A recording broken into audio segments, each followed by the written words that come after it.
Hello and welcome. Welcome to another edition of Atlas Information Live. I'm your host, Attlas Alux, and today we're going to be looking at the fog of war, the darkness, the shadowy vanishing point that lays just a few steps before each and every before each and every one of us. Because in truth, none of us know what the future holds for us. As much as we might think we know, and as much as we might like to know, and certainly in as much as we have our hopes and dreams and ambitions for what may lie around the corner or on the next step, the reality is that we are staring into an abyss of unknown, into an abyss of darkness. And at the best of times, we can only really see a few steps ahead of us. And one might wonder, is that by design? Is it supposed to be that way? Or is it possible that as we develop more consciousness, that we are able to see further into our own futures? Now, certainly there are plenty of people in the world today who claim to be able to see into the future. They claim to have the power of prophecy or the ability to tell your fortune and this sort of thing. We're not going to be getting into the nitty-gritty nuts and bolts about any of that as such. What we're concerned with today is the relationship, our relationship with the unknown. And as we observe ourselves facing the unknown, what can we discern about ourselves? How can the unknown, the darkness that obscures our foresight just a few steps ahead on our journey, what can that mirror back to us? What does the darkness say to us about ourselves? And how do we go about extracting that self-evident experiential knowledge? How do we seek the information that the darkness ahead of us is showing us? And therein lies a contradiction for the mind that is not there for the consciousness. And it is but one of many contradictions that we will be exploring today. Because as I expressed in the description to today's live stream, there is this fascinating phenomenon that the human machine participates in.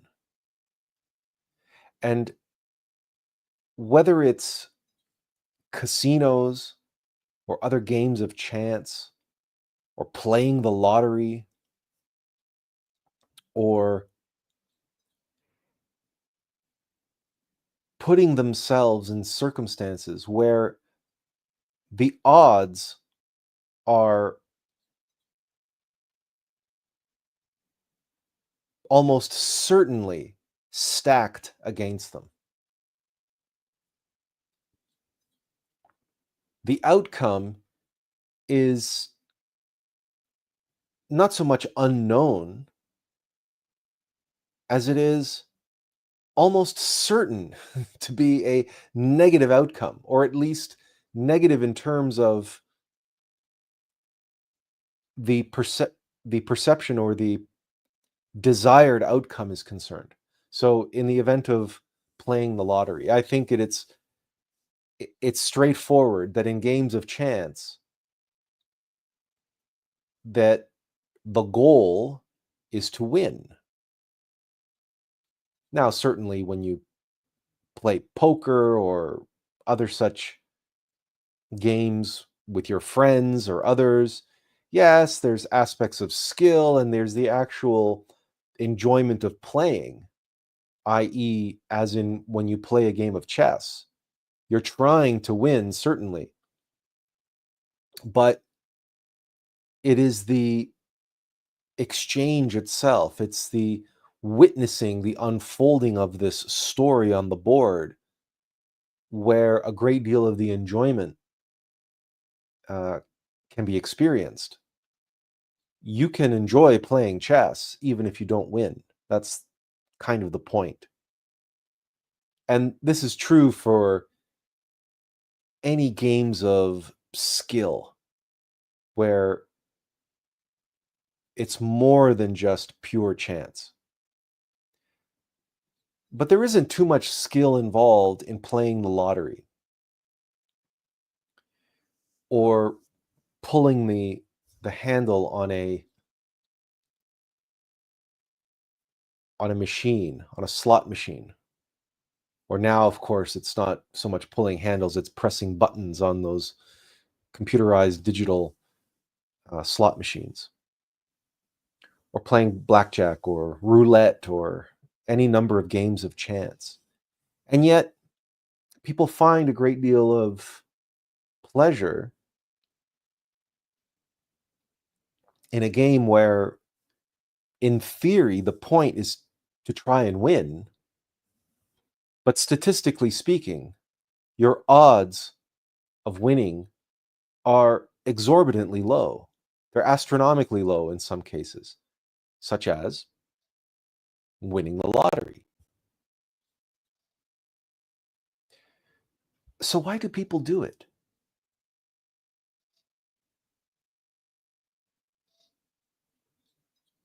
It's an unknown. You don't know what the outcome is going to be. And yet, with almost mathematical certainty, the outcome is going to be that you won't win. So what is it that drives individuals to go and pursue that avenue and make an investment? And in some cases, in some individuals, it's an exorbitant investment of time, of energy, of effort, and indeed of money, where gambling is concerned, and even playing the lottery is concerned. Because you will find there are individuals who play the lottery almost religiously, and they have determined that playing the lottery is in fact not wholly a game of chance, but that there's quite a bit of skill in it, but you have to make the right investment, and you have to, again, that investment is more than just money, but it's time and effort. And yet, many people who play the lottery this way have never won the jackpot. At most, they've perhaps won, well, they probably won plenty of free tickets, And at most, they probably won maybe a few hundred or a few $1,000s. And based on that, they would say, well, you see, you can win. And my system works.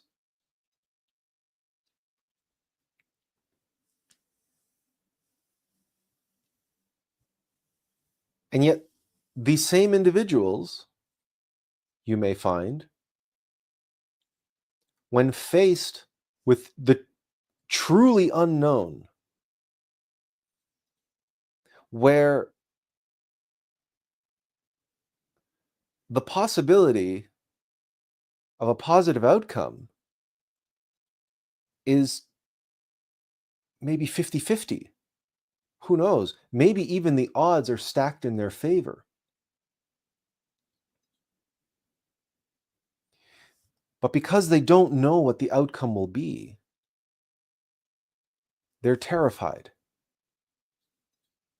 They're terrified of taking that step into the unknown.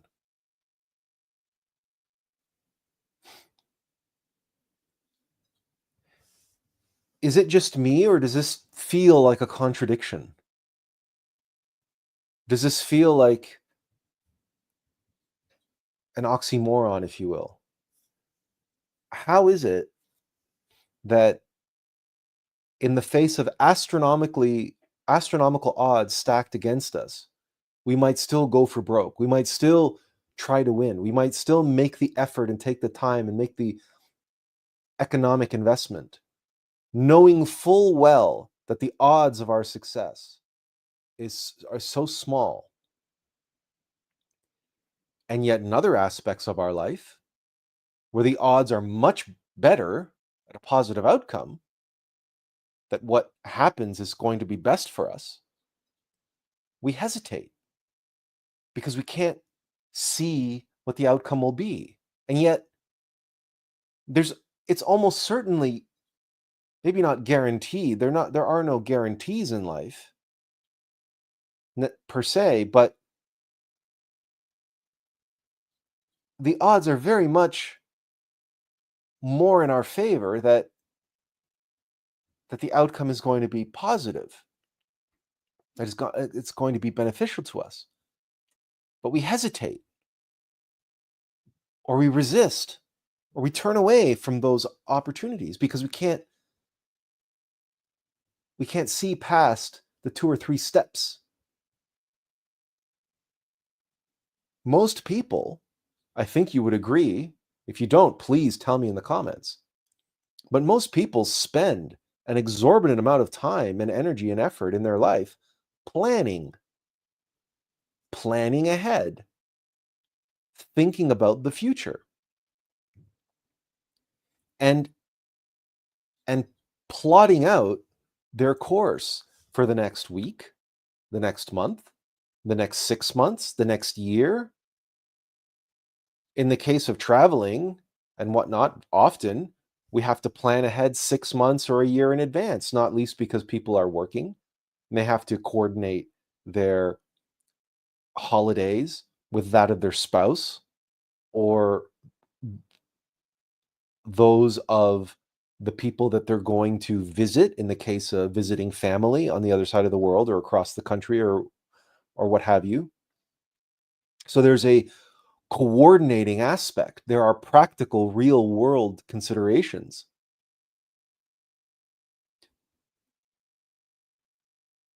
But what is it about planning, and what is it about knowing in advance, or wanting to know in advance, having a list, an agenda of everything that you expect to be going through and experiencing over the next week, month, 6 months, or a year, or who knows, 5 years, 10 years. In the case of companies, they plan for 5 years and 10 years in advance.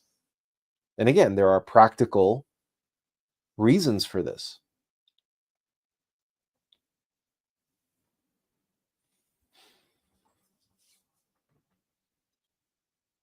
And it seems at times that it is this desire for some sense of certainty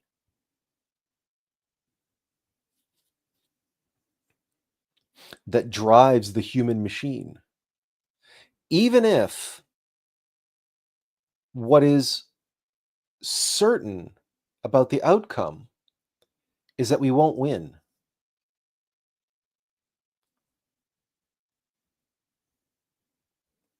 We will take the plunge. We will set a course. We will go for broke. We will shoot for the stars. It's almost absolutely certain that we will lose, but we'll do it anyway. And what I'm wondering aloud, if you will, what is it about that? And where does that come from? That we throw caution to the wind. We know that the outcome is not going to be in our favor necessarily. And people make bad decisions all the time, every day.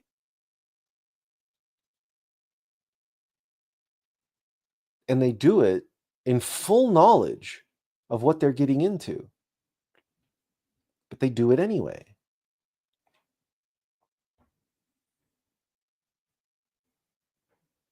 And when it comes to doing what they should do, many times the outcome of that is uncertain. But what is certain about the outcome is that it's certainly not going to be as bad as the outcome of the actions that they know they shouldn't do.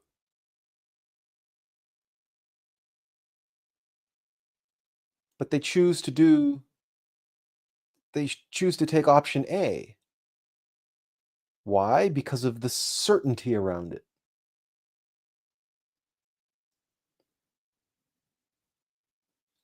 Ultimately, it has nothing to do with the outcome.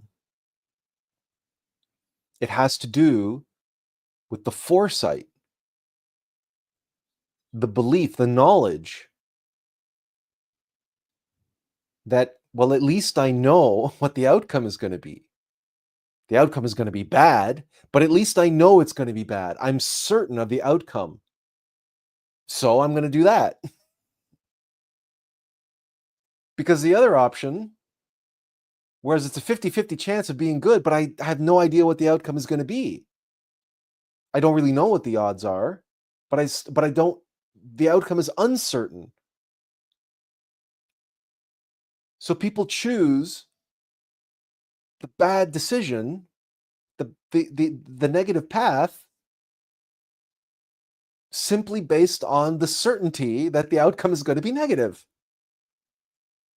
With, we might add, a hefty dollop of hope and irrationality and exuberance and excitement and exhilaration at the possibility that it might turn out good.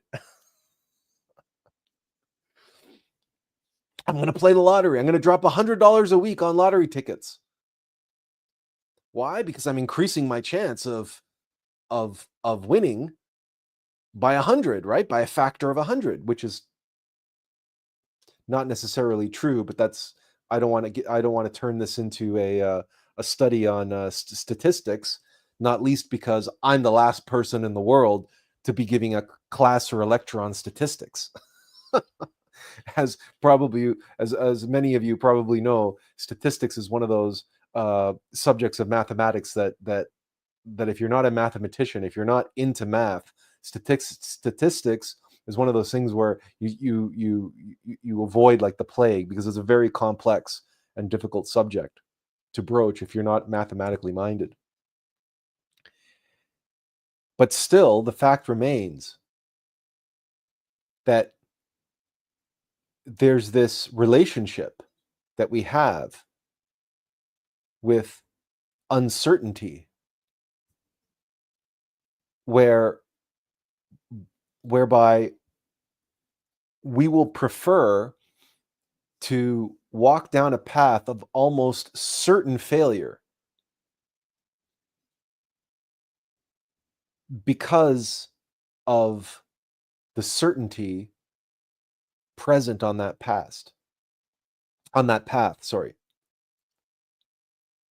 So what comes to mind is this expression, I'm sure you've heard it. The devil you know is preferable over the devil you don't. Now, I'm sure you've heard that expression. And the implications of this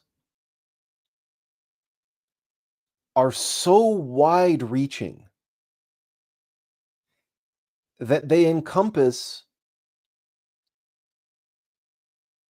aspects of our lives that span the breadth and scope of human experience and every aspect of our life. As an example, and we've talked about this before in a different context, but now we're looking at it through a very focused lens. This question of certainty versus uncertainty, right? The devil you know versus the devil you don't. Now, how often does that expression come up when we consider ourselves in what we might call toxic relationships or even abusive relationships? Now, these relationships may be romantic, they may be platonic, they may be professional, i.e., you might be a designer or a consultant or just working in your present job, and your clients might, or your boss might treat you like garbage. They might be taking advantage of you, they might be exploiting you, getting you to do exorbitant amounts of work for which you are not properly compensated.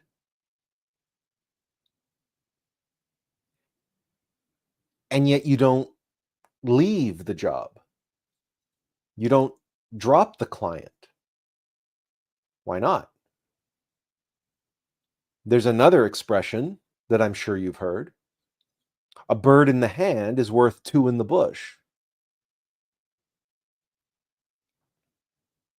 Surely the client you have or the job that you have pays you something. Maybe you're not being paid what you're worth. Maybe you're being abused or taken advantage of. Maybe the client is a real pain in the ass, one of those difficult clients that is very needy, and they're always calling you and they're always complaining about stuff, and right, and they're taking up an exorbitant amount of your time in relation to the revenue that you're earning from that client.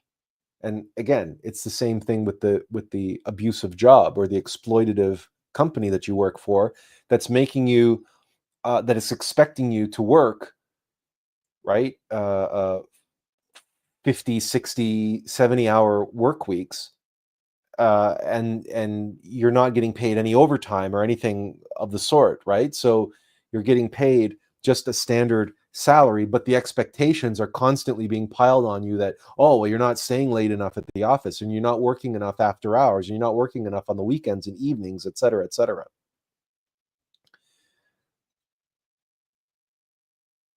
But you stay. Why? Because a bird in the hand is worth two in the bush, and the devil you know is better than the devil you don't, right? You have no certainty in the option of leaving, in the option of telling the company and your boss where to go, or telling your client, thank you very much, But I think that it's best that we part ways. Now, and the reason again is because there is absolutely no certainty that if you quit your job or, you know, fire your client, which is how the expression goes, actually. The official professional expression for letting go of a client, a toxic, abusive client, is to fire them. So you quit your job, but you fire your client. In either case, you're now faced with this darkness, this unknown, this fog of war. And there is no guarantee that the next client you find or the next job you find is going to be any better than the last one. There's no guarantee that the pay is going to be better. There's no guarantee that the hours are going to be better. There's no guarantee that they're going to treat you any better than the one that you just left. And there's no guarantee that you're going to be able to get that job or find that client in any reasonable time frame. There's a complete cloud of uncertainty around that option. And so what do? We stick with the abusive company or the abusive client. And this, as you know, either directly, personally, through your own direct experience, or through the experience of others that you have witnessed vicariously by observing very close friends or family members, loved ones, people that you've cared for, who you have seen stay in toxic, abusive relationships. Something very similar is going on. Because the devil they know is better than the devil they don't. If they leave that person, if they leave that relationship or that friendship, or again, or that job or that client, because it's all the same thing. Remember, we're just talking about relationships here. Relationships can be romantic, platonic, or professional. It doesn't matter. It's just you're exchanging different things on different levels. That's the only difference. But a relationship is a relationship. There's give and take. And from the perspective of natural law and an ecosystem perspective, for example, all beings, all organisms, the two halves of any relationship seek some kind of mutually beneficial symbiosis. That in the give and take, there's an equal balance of that give and take, and that in the mutual exchange of energy in that relationship, be it financial, time and effort, intellectual property, skill, etc., in exchange for money, as you would have in a professional relationship or in a platonic relationship, the exchange of time and care for the creation of a pleasurable experience, and to have someone who listens to you and who shares your hobby together, and etc., and all the other aspects of a platonic relationship. And then you take it to the highest or pinnacle of relationship, and that's the romantic relationship, where the mutual exchange of energies take us to a whole different level.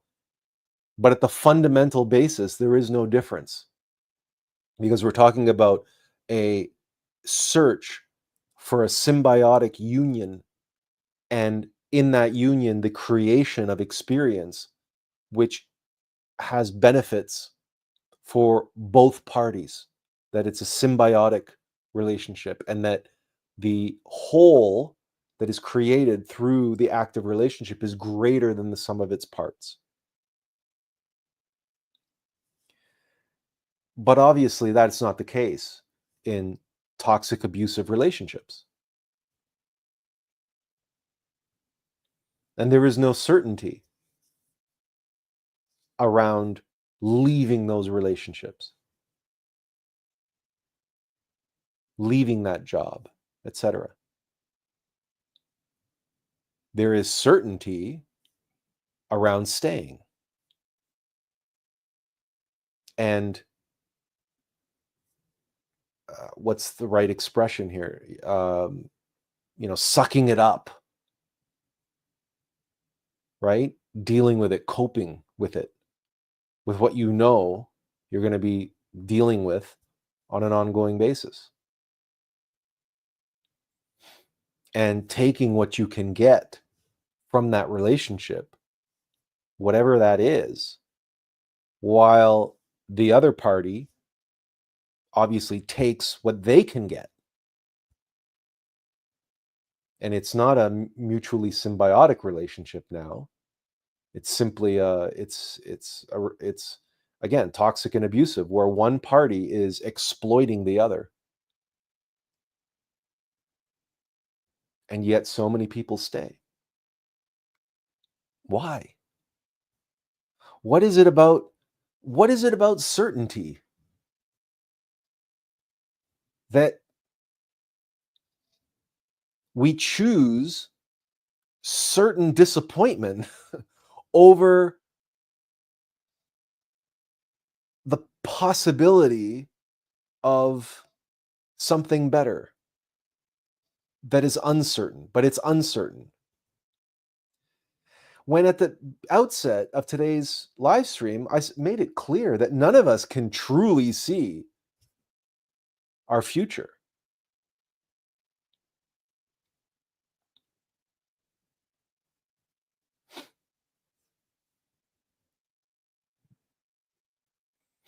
And yet we spend all this time planning.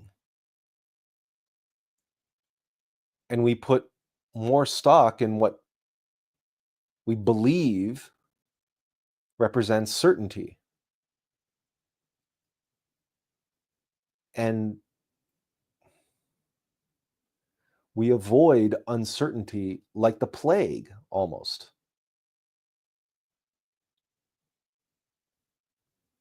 Which is one of the curious, fascinating, and powerful allures of gambling, in which you are almost certainly going to lose.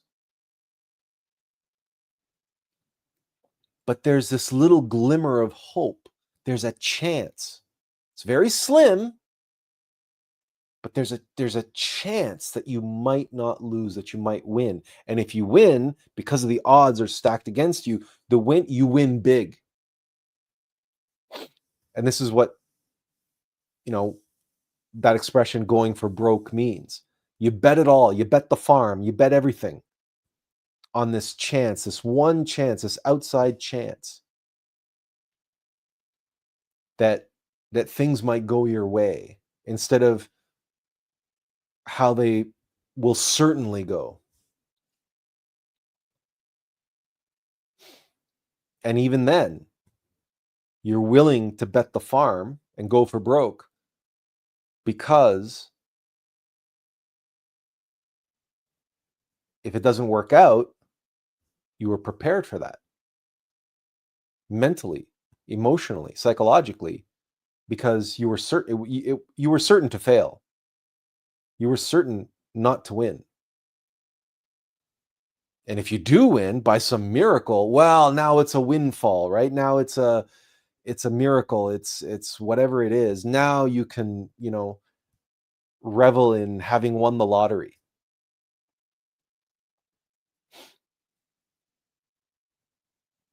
And you are certain that such a windfall would change your life for the better, that would radically, dramatically alter your life and your future destiny. Whereas you are certain to keep going the way you're going and not win, but you play anyway. So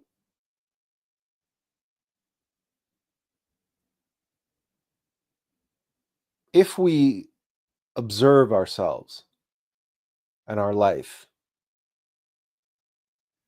and the decisions that we make day in and day out, how many fall into that category? How many decisions do we make? How many paths do we take each and every day of our life that fall into this category of certainty?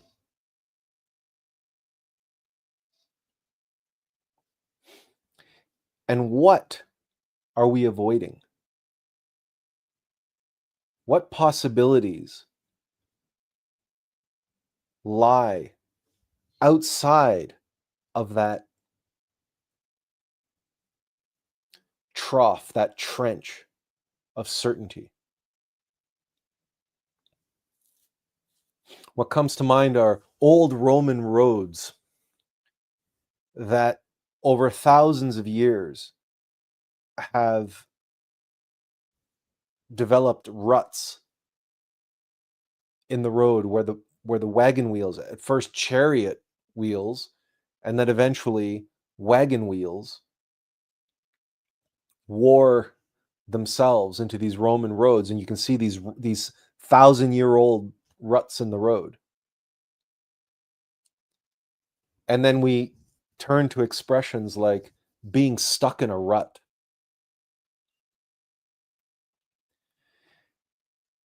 And what being stuck in a rut means, literally, is that if a wheel falls into a rut,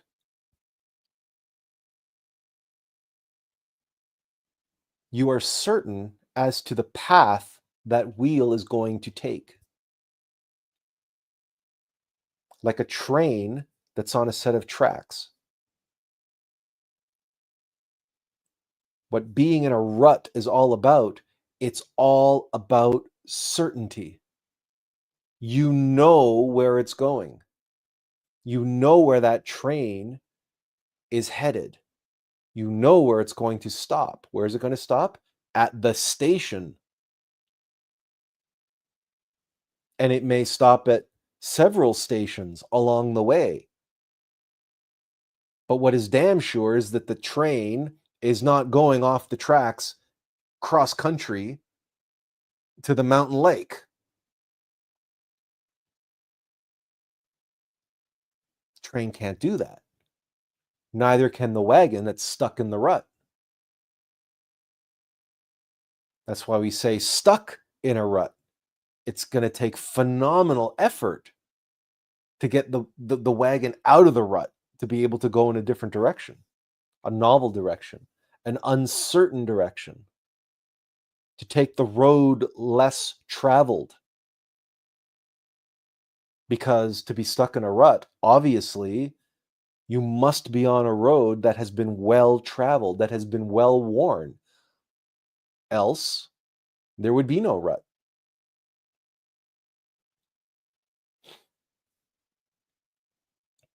Now, why am I using these examples of ruts and trains and wheels stuck in ruts and so on?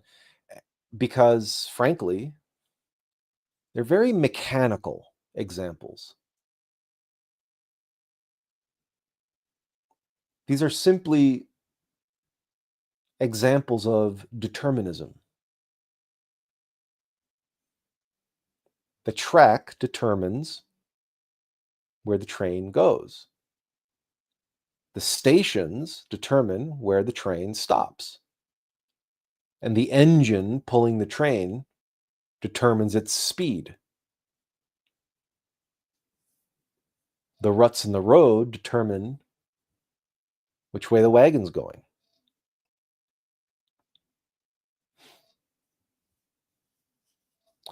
Determinism is the modus operandi of mechanical nature, of mechanicity. It is determinism. It is mechanical. It is the mechanical determinism of nature that creates any sense of certainty. For instance, we have that expression, something runs like a Swiss watch. Or when events happen on a regular basis so precisely that you can set your watch by it. People say that about Japanese trains. The trains in Japan are so precise and they're always on time that you can set your watch by the arrival times of the trains. The whole point of a watch or a clock, and you look at the old clockworks, the gears and the springs and everything that takes place inside of a clockworks. What's it all about? What's it all for? Well, to be able to tell time, to indicate time. Why would you want to know what time it is? Why would you need something to indicate what time it is? To be certain of the time. To add a layer of certainty to your day. So that, for example, you can plan to meet someone at a certain time. And with the assumption that they too have a clock or wear a watch, and that they too roughly have that watch set correctly. Now you know that if they're not on time, now you may be certain that they're late. Now you will face a new kind of uncertainty. Now you won't know why they're late. Is there a problem? Did something happen? Did they get in a car accident?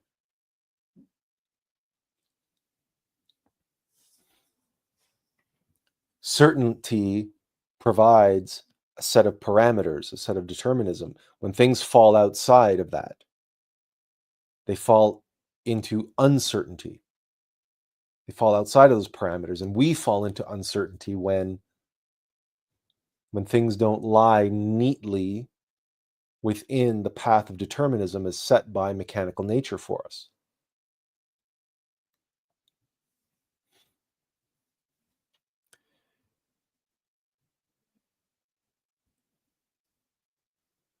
And whether it's choosing to play the lottery or going to the casino or staying in an abusive relationship,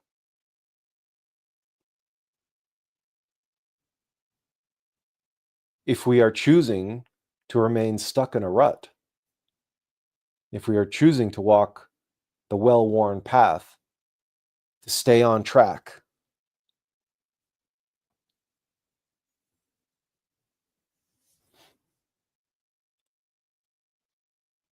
because that track is giving us some semblance of certainty, even if the track is going towards the bridge and the bridge is out,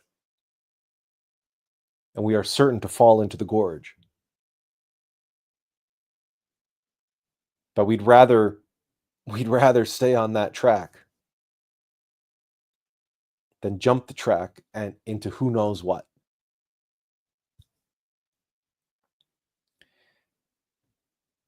This is because mechanical nature prefers determinism and prefers certainty over uncertainty. If something is uncertain, it's that means we don't have a grasp of what is determining the outcome. And we have no way to determine the outcome or apply any deterministic action toward the outcome. What is that? That's a fancy way of saying we don't have control.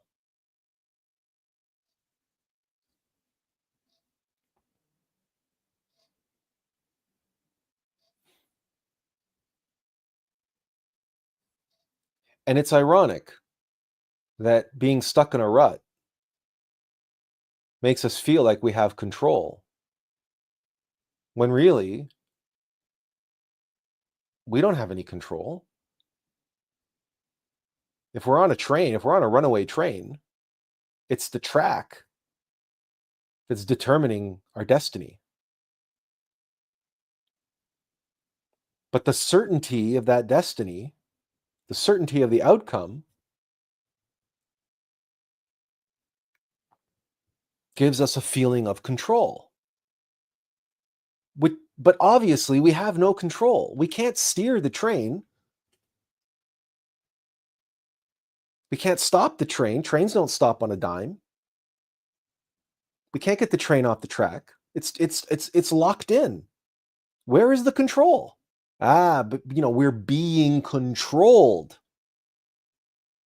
That's the objective fact. We're being controlled, but that's not how we feel about it. It's not what we think about it. We think and we feel like we are in control. We are choosing to stay on this track, to stay on this train. It feels like we are making that choice. We don't really have a choice, but it feels like we have a choice. Because what is expressing itself is a deterministic algorithm of mechanical nature, but it's expressing itself as I.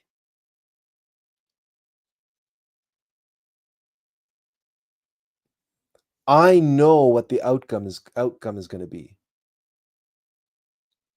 I know where I'm headed. I know what I'm doing. How often have you encountered someone who, whatever it was they were doing, you knew they were doing it the wrong way? You knew that they were in the middle of making a mistake that they would have to pay for down the line. That whatever actions they were undertaking in this moment, you saw the error in those actions. And you tried to get the person to see the error that they were making. And there's a very good chance that their response to you was, I know what I'm doing. Don't tell me what to do. I know what I'm doing.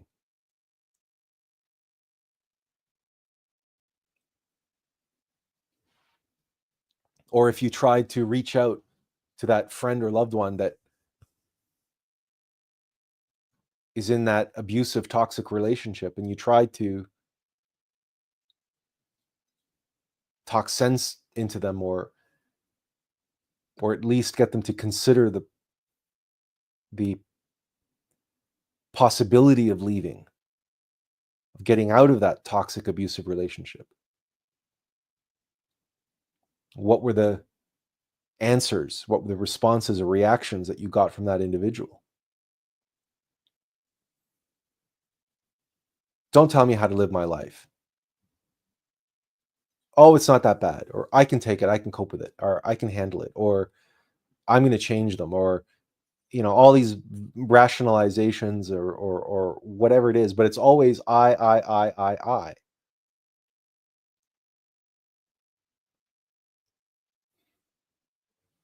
You can see that, when you see the Titanic accelerating into the North Atlantic, into the ice fields,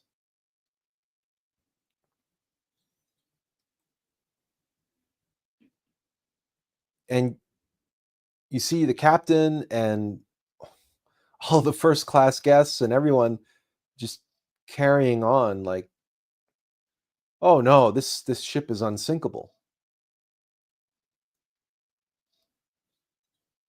And they're certain of that. right? God himself could not sink this ship. And yet, the fate of that vessel is, right, absolutely certain that it's going to sink.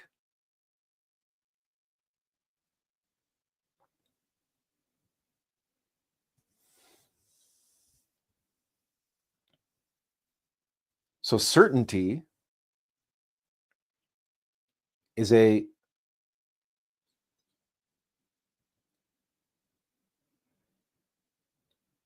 problematic function of the human machine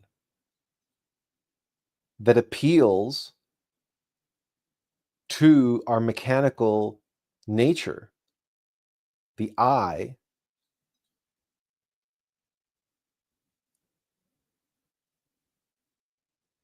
that functions on deterministic algorithms,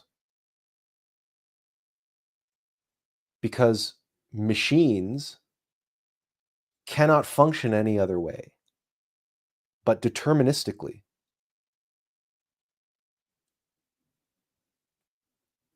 Even software, computer code, even AI, no matter what kind of parlor tricks it appears to be able to do, at the end of the day, AI is just a machine. What they call AI, large language models. It is entirely deterministic.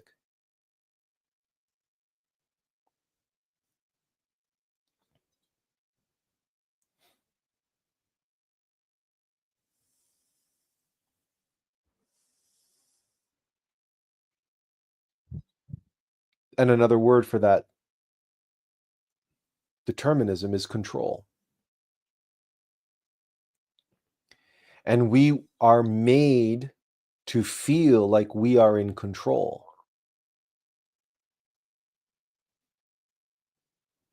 Very often, I know what I'm doing. Leave me alone. I know what I'm doing. We're not doing anything. We're being done. Something is doing us. We're in a rut. Our actions are an effect of deterministic algorithms that happen to be making a mistake, that happen to be doing something wrong. So the outcome is certain, certainly going to be negative.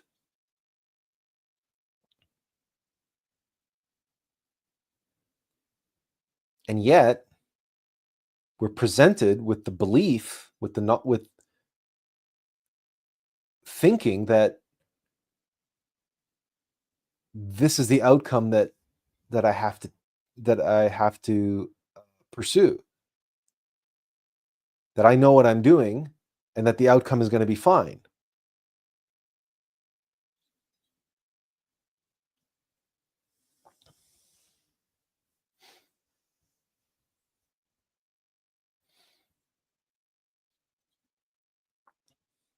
The contradictions are everywhere when it comes to certainty.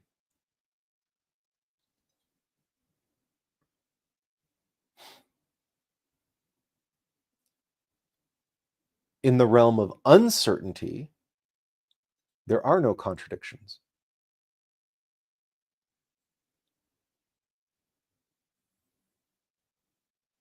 How can I make a statement like that?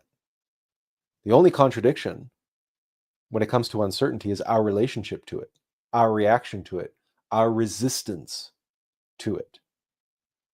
As I described earlier, the devil you know versus the devil you don't. Therein lies the contradiction. But your mind will tell you, no, that's wrong. It's not a contradiction. It's a practical, prudent way of living. I'm not going to leave my job and a steady paycheck to go and pursue who knows what with who knows when. So I'm going to stay here in the abusive job or the abusive client because a bird in the hand is worth two in the bush, et cetera, et cetera, et cetera. But in the field of all possibilities, which is what uncertainty represents, all possibilities, there are potentially so-called negative outcomes, or at least difficult experiences, challenging experiences, tests and trials and ordeals that are among those possibilities, that in that cloud, that darkness that we cannot see, that we cannot foresee. And that's all included in a state of potentiality, almost as if that uncertainty was in a quantum field state. And it isn't until we step forward into that field that reality crystallizes it, that the field collapses into what we can then experience as a certainty in the moment.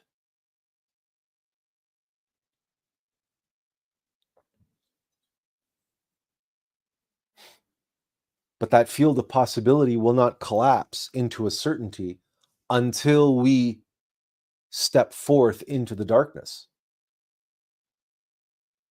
Because it's only moment by moment by moment by moment of experience do we have genuine certainty, objective certainty. That of our experience. Because the certainty that is provided by the mind and the mechanical algorithms of nature is subjective. And we know it's subjective because the machinations may be leading to a very specific outcome, but the algorithms responsible for orchestrating that outcome present themselves to us in the present moment as being good, that they will be leading to a good outcome for us to pursue that outcome. They present us with some subjective carrot, if you will, and they make us feel comfort and security in that course of action. But the comfort and security is entirely fabricated. The feeling of control is completely contradictory because we're being manipulated. We are the ones being controlled.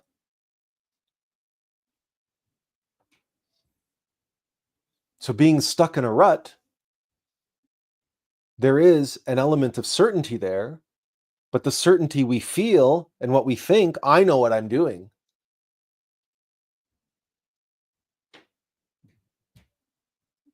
is as subjective as the wheels of the wagon being subjected to the ruts in the road. The wheels in the wagon are not objectively choosing their path anymore. They're not free they're not free to go in whatever direction they will. Neither are we. We're stuck in that rut. But the rut convinces us that we know what we're doing and that this is the best way. Or even that it's the only way. Just as the tracks on a train convinces the train that this is the only way. You don't have another option. So you might as well go with it. You might as well double down, because what are you going to do? Jump the tracks?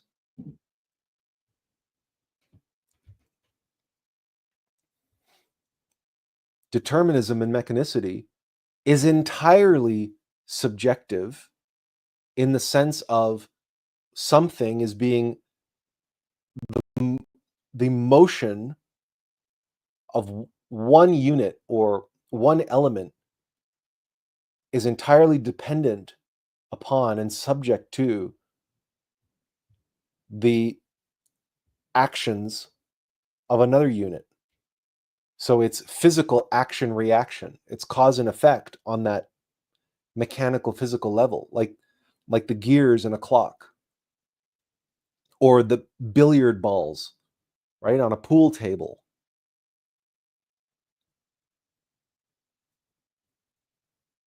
Everything is subject to everything else. You might say, yes, but they follow objective laws.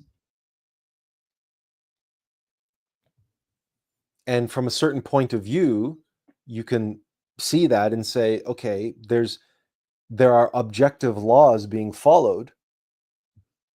And if we're talking about pure physics, but you cannot get away from the subjective aspect that the objects are being subjected to those laws. So, for example, if objects have mass, they are subject to the laws of motion. You can say that the laws of motion themselves are objective, but they don't exist in the material world. But everything is subject to those laws. For example, the law of entropy.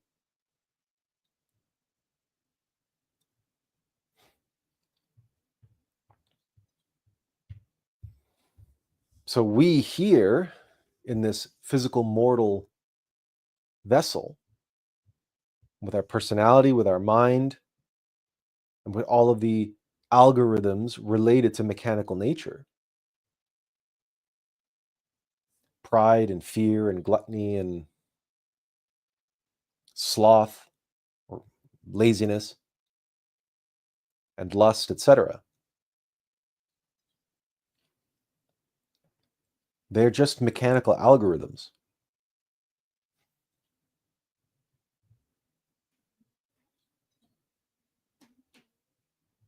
But they are subjecting us to their mechanical laws of cause and effect. And in order to do that, they create subjective beliefs, subjective thoughts, subjective feelings, which when we look at them objectively, we see them for what they are.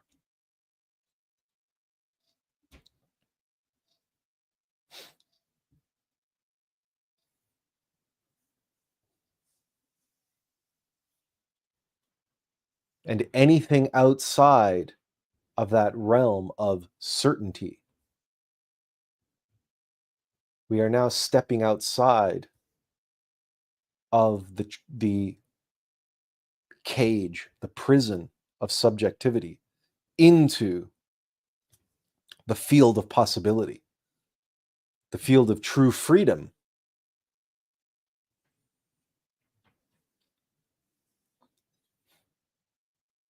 Into the field of the expression of free will.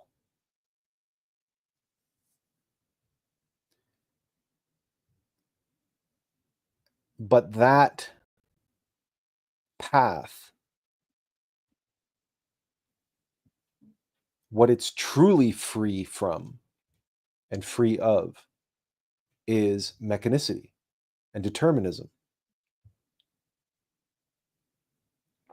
It is free of the control and the subjectivity of our egos, of our mechanical self.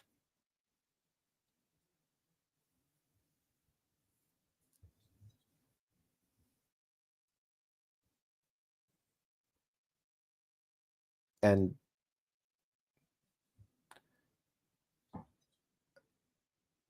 like any parasite, right? No machine wants to be disconnected from its power source. Like any parasite, no parasite wants to lose its host.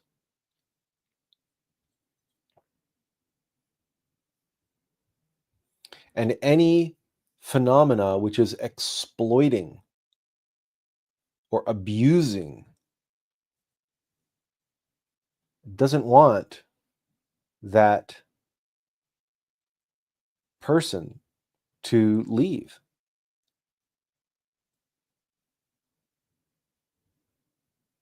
Which, brings us back to this whole question of relationships and being in toxic, abusive relationships and why those people don't leave.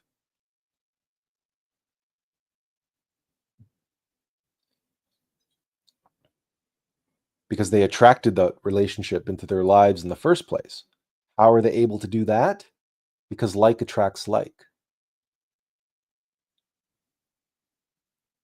And the very thing inside of them that won't let them leave is working for the entities and the other person that doesn't want them to leave. How could it be otherwise? And so you have people that stay in relationships or at jobs or with clients. And what do? They get as much as they can out of it. So in other words, they switch into an exploitation mode. And I'm sure you know of people who have stolen from their company on the basis of, hey, my company doesn't pay me enough and they're always, using me and exploiting me anyway. So you know what? If I take a new computer home from the company or a printer or this or that or the other thing, office supplies, cleaning supplies, whatever the case may be, I'm just evening the score. If they're going to take advantage of me, I'm going to take advantage of their trust. They trust me to be in this company. Well, hey, listen, I take some stuff here and there, when I can. It's no biggie.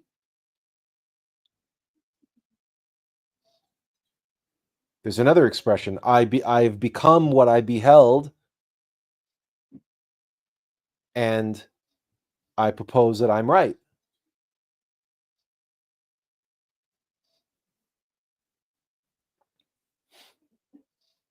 If I'm going to be subjected to abuse and exploitation, well, then I'm going to get as much as I can out of the situation as I possibly can. I'm going to make the best of it.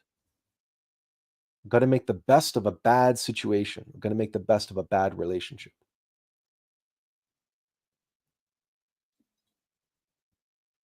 Instead of facing the uncertainty,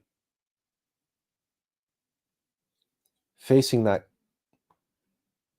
fog of war. And it is a fog of war. It becomes a fog of war because of the elements inside of us that see it that way, that there's something in the dark, lurking in the darkness,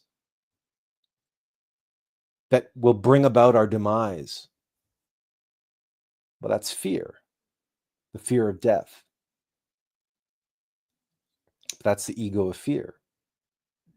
And as I've discussed many, many times, fear and control are two sides of the same coin. And excitement, exhilaration, and exuberance at the hope of a good outcome, even when faced with certain failure, that's also fear. That excitement, that exuberance, that anticipation, that sitting on the edge of your seat waiting for the lottery result, or the excitement, the exuberance, the anticipation of watching the horses go through the final turn and going to the final stretch towards the finish line, and you're holding on to your bet and you're watching your horse, and he's like within a nose. He's like a nose, and you're like, I'm gonna win, I'm gonna win, I'm gonna win, I'm gonna win. That excitement, that exuberance, that what that is another version of fear, because you knew the odds were stacked against you. You knew the likelihood of winning was you were certain to lose, but you had this hope, this chance was presented to you that you might win. And now you're witnessing that chance might just become a reality. And that the tension between the two sides of fear and control, that you might just be in control of your own destiny. We call it luck in this particular case. That Lady Luck might just be on my side this one time. And that in that moment you're given this feeling like control over your destiny, control over the outcome of this race, where your horse was maybe 20-1 and you bet on that horse, and now it's within a nose of taking the lead on the final stretch.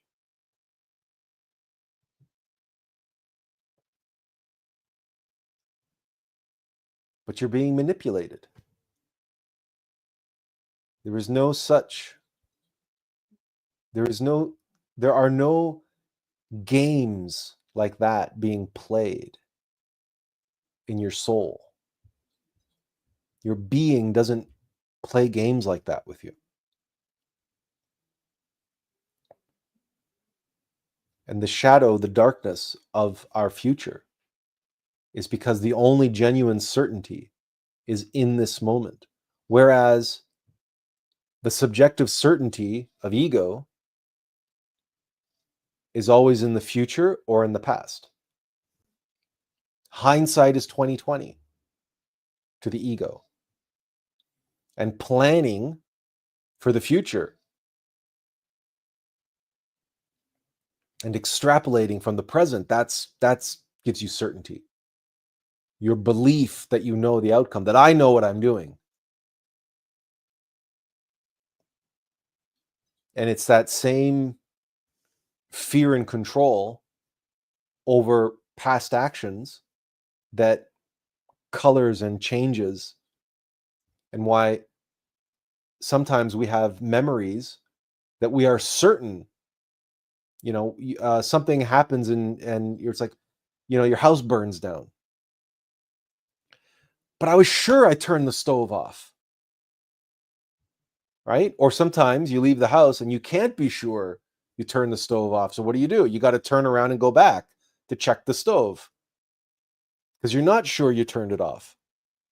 And sometimes something bad happens and you were like, but I was sure I did that. I was sure I remembered to lock the house. I was sure I did this. I was certain I did that. But your certainty was fabricated.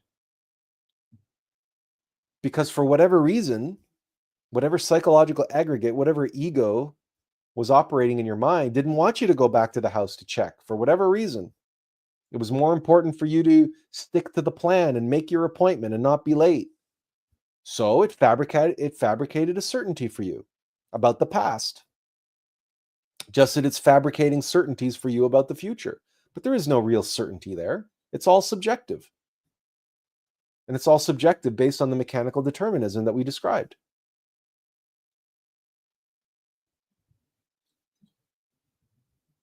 Your being doesn't offer you any certainties except this present moment.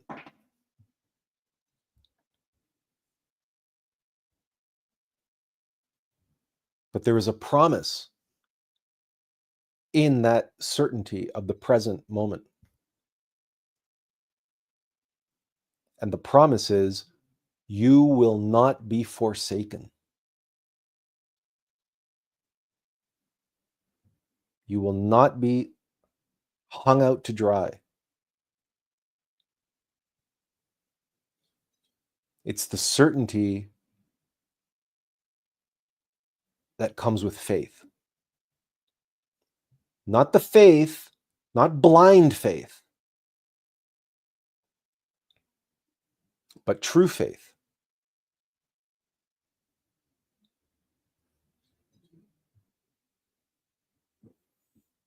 You see, the fog of war, the uncertainty only becomes a fog of war because it's the ego that resists it and sees it as antagonistic, sees the uncertainty and the darkness in a future that it cannot plan for, that it cannot control. And then it cannot manipulate you with. It sees it as a loss of power, a loss of authority, a loss of dominion over you. Its inability to dominate you. As a track dominates the direction of a train. In other words, determines. You see, determinism and domination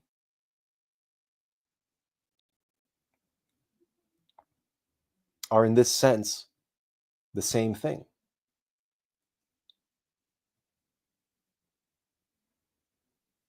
Because a track dominates the direction that a train travels in.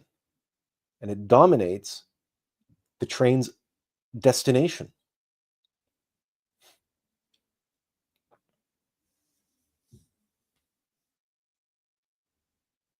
But the field of possibility outside of that track represents a threat to that dominance. And that's why we're terrified of the unknown. And that's why we resist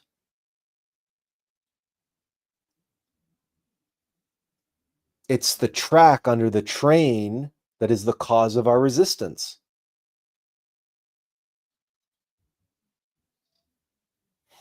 It's the rut in the road that we say you're stuck in a rut. Because it's just mechanically so.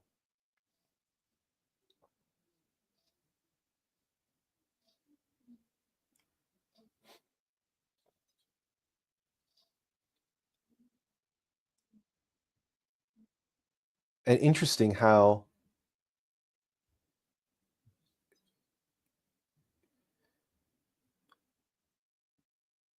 going to a casino or playing the lottery is not an act of faith. Not even blind faith. You don't believe you're going to win. Well, maybe some people do believe they're going to win. Maybe they're that brainwashed, they're that manipulated by their psyche that they actually think they're going to win. I mean, there's the hope, there's the potential, there's the possibility of winning. I think I might win. I think I can win. But to have faith that I will win, or maybe they'll say, I will win someday, it's inevitable. But you can see that all of those statements are rationalizations.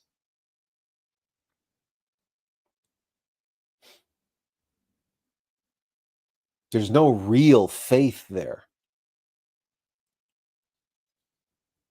Because faith means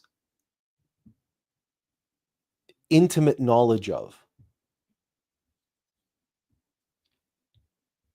knowledge gained through intimate union with. That's faith. To know intimately. And one cannot know intimately outside of the present moment.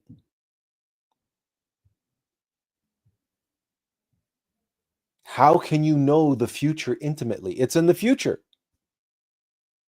How can you know the past intimately? It's in the past. What is there to know beyond the few steps? beyond the field of our immediate presence, what is there to know intimately? What is there to be one with outside of the present moment and the immediate circumstances, the immediate field of possibility around us?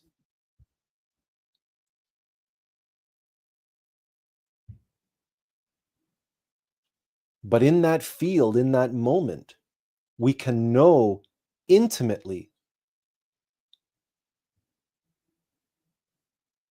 which direction we should go. If we are connected to our being. I call it the divine GPS. That's the experience of it. To follow your intuition, to follow the guidance of your higher self moment by moment. Just like a GPS. A GPS doesn't give you direction, doesn't give you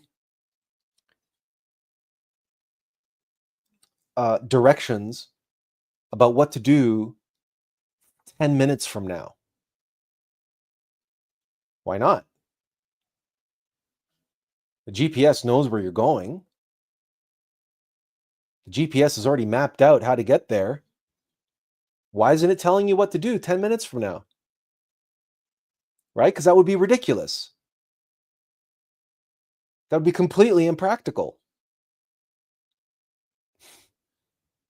You, the driver, need to know where you need to go now. Turn left, turn right.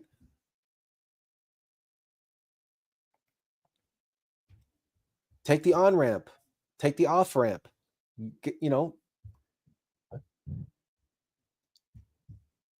Where you are now, here and now, is where you need the guidance.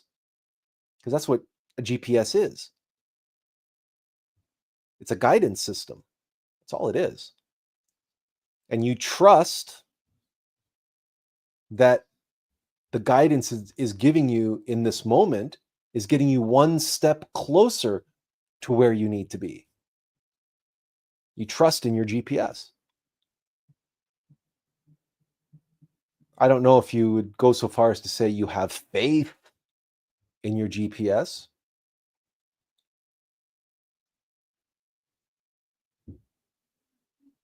But what about your divine GPS? What about the guidance of your innermost being? Relax. Pay attention. Just wait. Okay, now say this, do this, go here, go there, back away, thank them for their time, walk away. Or feel into that. Ask them this, engage with them like this, go deeper. Don't abandon them.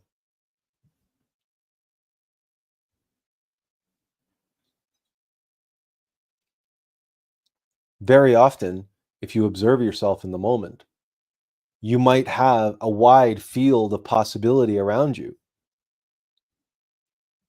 But there's a difference between free will and anarchy.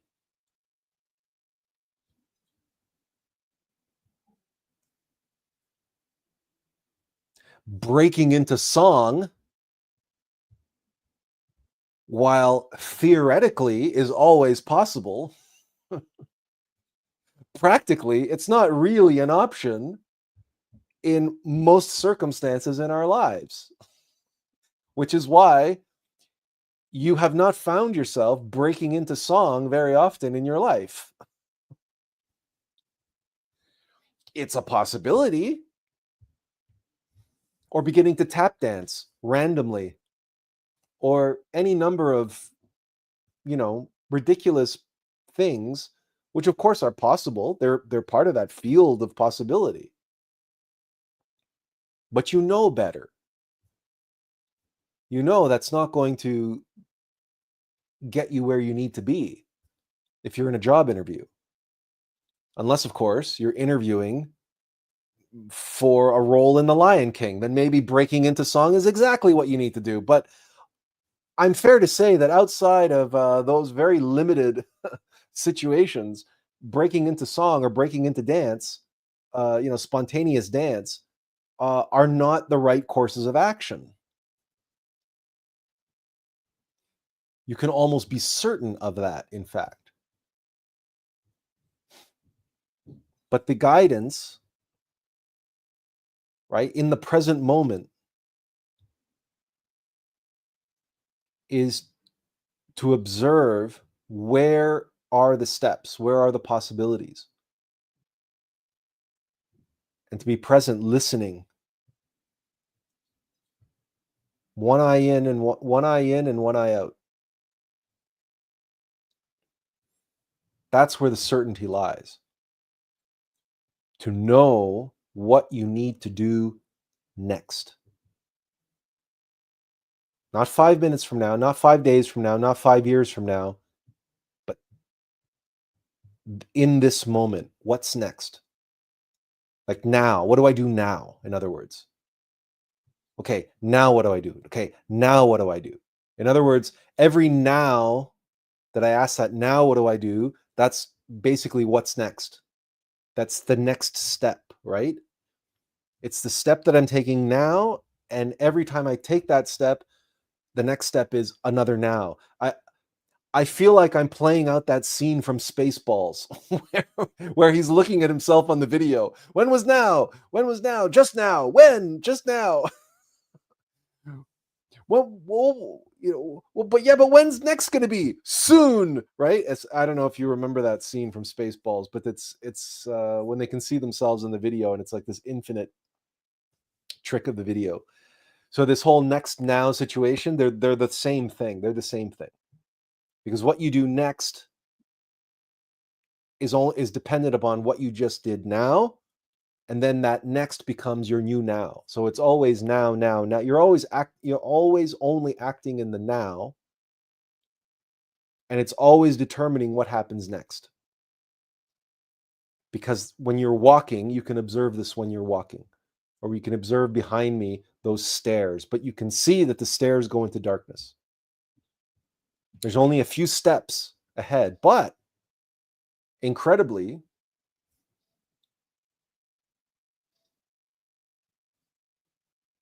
you have faith that the stairs are going somewhere.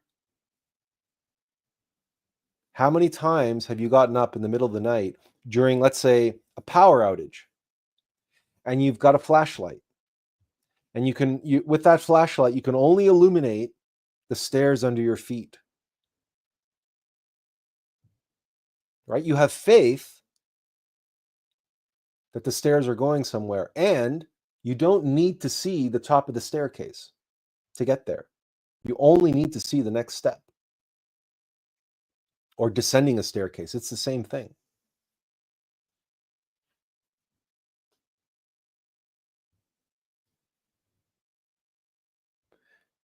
That is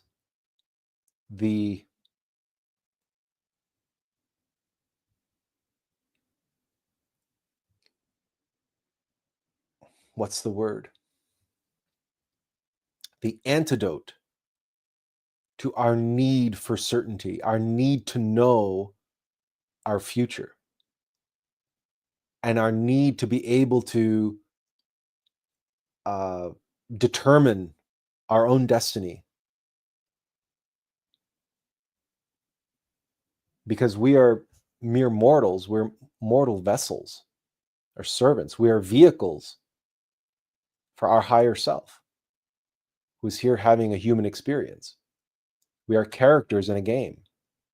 The character in the game goes where the player tells it to go.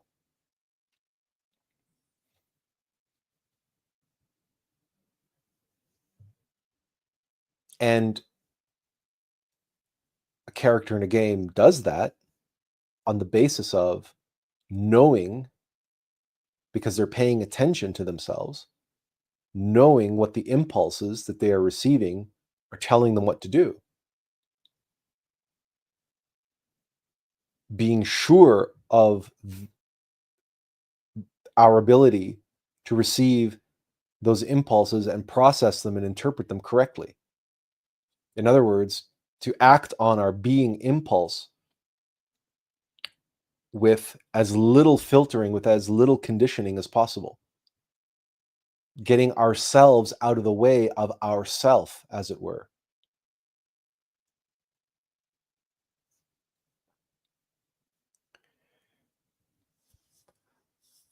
Much of this topic was born of last week's live stream, in which we talked about our inner Pharisee, and that the aspect of the false self which takes ownership of and co-opts our life's purpose and hides behind the will of our being. And I made it abundantly clear that this is the most sinister way that the false self entraps and enslaves us, because it is the hardest thing to be able to spot when the false self is actually acting upon the will of the being. This is the most sinister trick of Satan, is convincing the world he doesn't exist, right? That's a line from The Usual Suspects. The greatest trick the devil ever pulled was convincing the world he doesn't exist. Well, guess what? The devil is inside of us, and the devil is our individual shaitan, the adversary. And how does he convince us he doesn't exist? Why? By doing everything the being wants us to do. And you think, and your mind says, well, then what's the problem with that? Then that's perfectly okay. Except, of course, when it's not. Like when things don't work out, then we get angry and frustrated and impatient and upset and depressed, like I did, which was the impetus for last week's live stream. And I described this sinister, the relationship between egos and the false self as it relates to the innermost intimate Christ, the being, and how all of this is mapped out in the life of Jesus, because Jesus could expel the moneylenders and the livestock traders from the temple, but he couldn't expel the Pharisees. And that the Pharisees gave Jesus the most trouble. And what was the only way that Jesus could deal with the Pharisees? By saying, and I quote, "I did not come to bring peace, I came to bring the sword. And I will tear down this temple, and in 3 days, I will rebuild it in 3 days." You see, egos can be expelled from our temple, but our Pharisee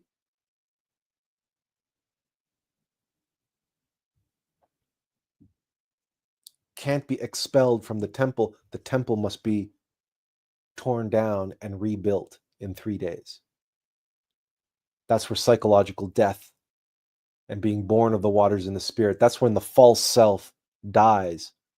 And what is born in its place is a resurrected, Christified master.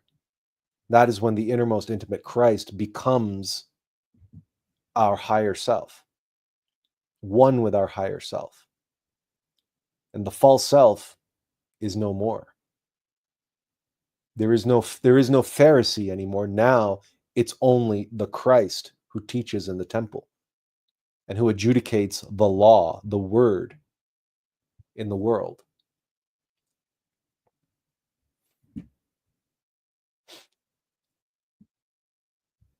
But that, to be aware of that Pharisee, There's only one way, and that is through failure, through suffering, through hardship.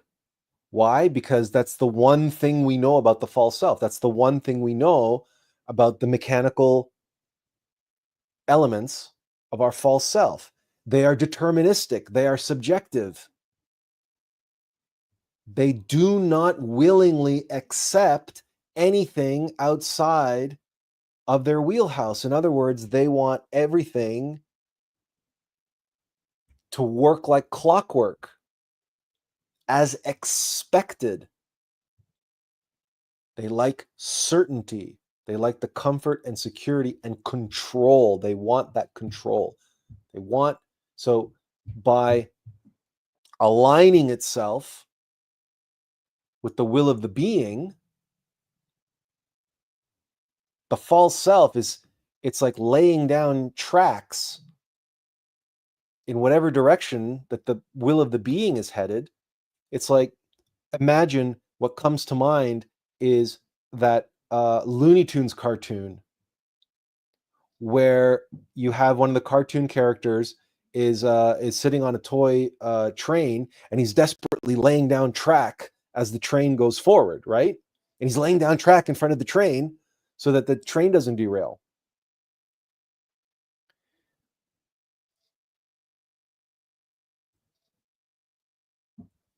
And it is so clever because the train is still on the tracks.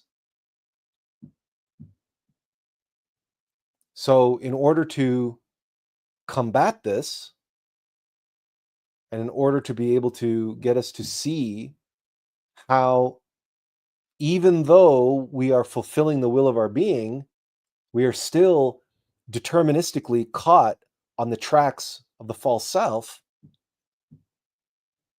Well, the being throws us a wild card,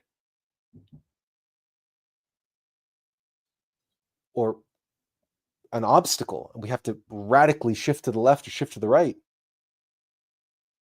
And the false self doesn't like that. It has to be one step ahead or 3 steps ahead with laying down its track. And so when the train veers off course in the direction that the adversary, the ego, was certain we were headed, that disparity causes the conflict that reveals to us that, oh, my false self was getting out in front of the will of my being and laying down track to keep me possessed, to keep me hypnotized, and to keep me enslaved, to keep me in a rut.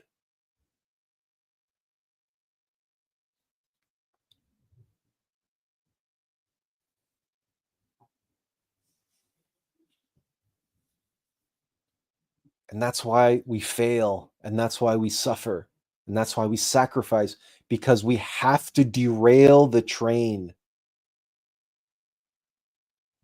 to get out of that rut, and to disempower the dominance of our false self over us and the false certainty that it gives us, and the deterministic certainty and domination that it desires over us. We have to derail the train, or rather, our train must be derailed, and life will derail us time and time and time again. And are we waking up because of those derailments and accepting and surrendering to the darkness, to the uncertainty, to the field of possibility? Or are we falling into a panic and in a desperate mad dash and mad race, getting and putting our train back on the track so that we feel that certainty and feel that comfort and security again? Oh, okay, we're back on track. We got back on track. We were derailed for a while, but now we're back on track, right? Observe yourself when things don't go your way, when things happen.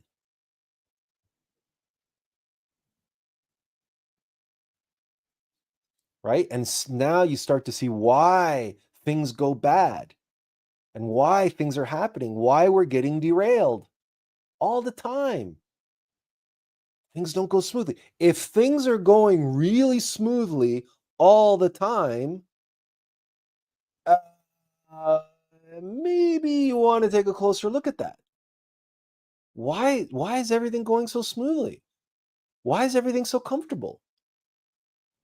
Why do I have the next 2 years of my life planned out with no, and why is it?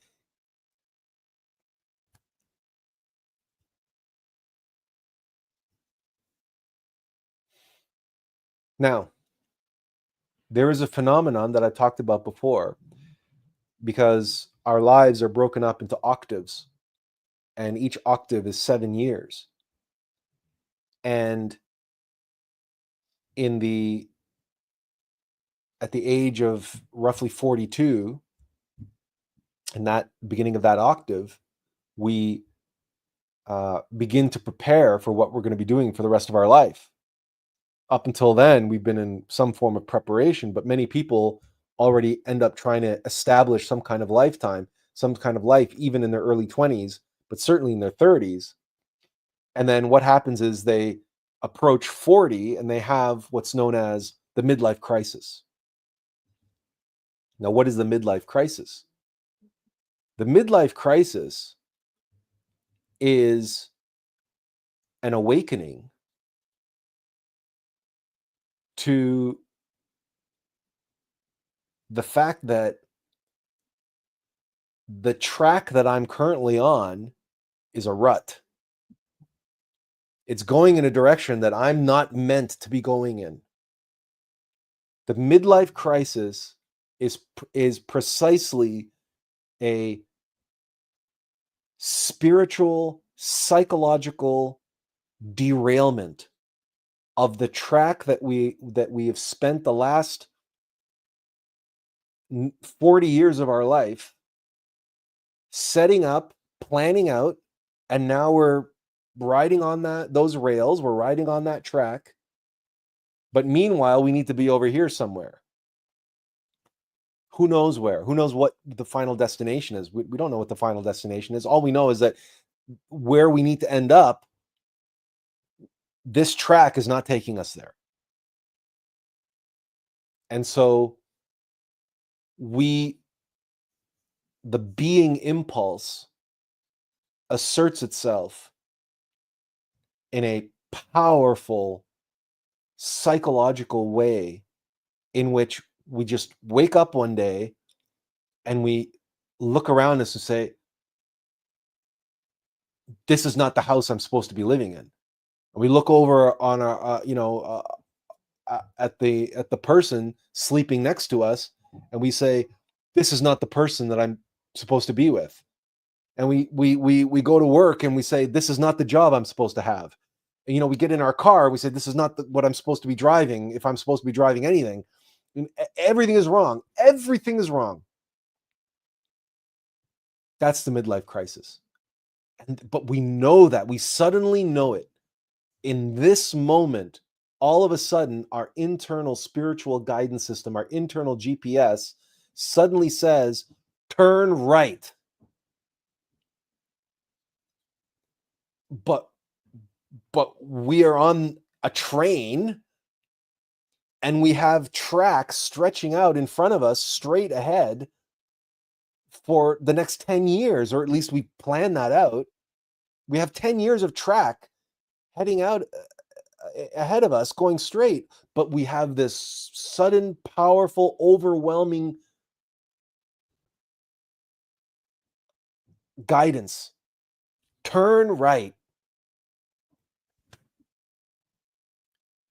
Now, remember what I said about that cartoon and the most sinister thing that the ego does, that the adversary can do, is align with itself with the will of the being.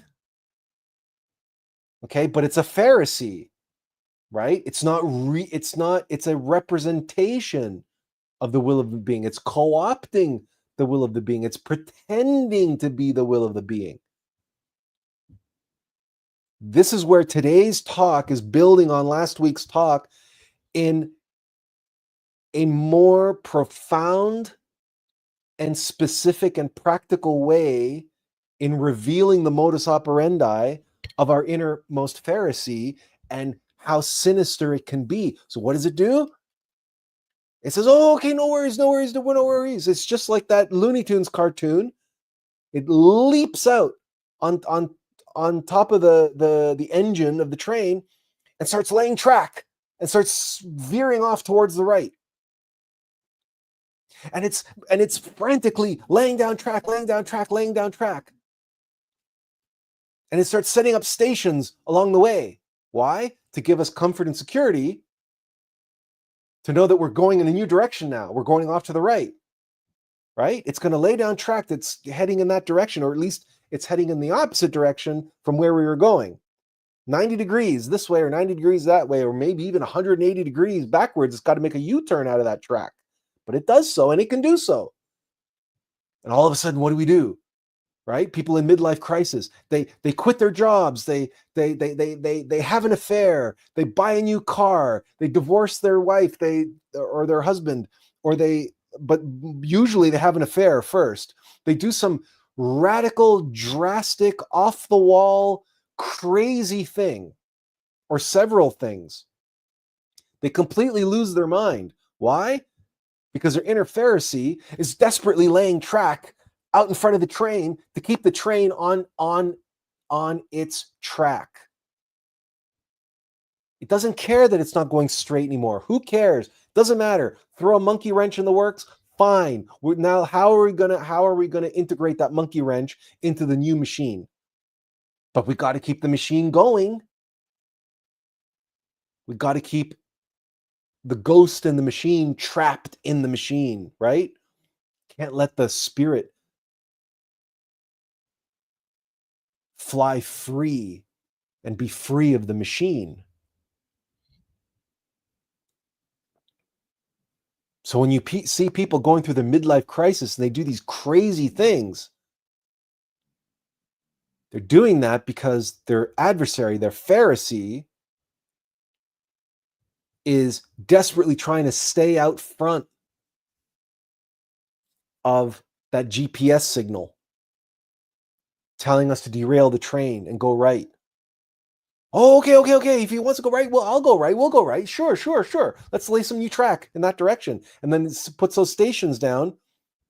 So then we suddenly feel comfortable and secure that you've made the right decision with the affair that you're having, or the sports car that you bought, or or whatever it is, the plastic surgery that you got, or whatever crazy thing that the ego comes up with to make you feel like you're acting on the impulse to change direction and to head in a new direction. But these are actions that represent the work of your Pharisee that is only pretending to do God's will, that is giving you the appearance, the feeling of heading in a new direction.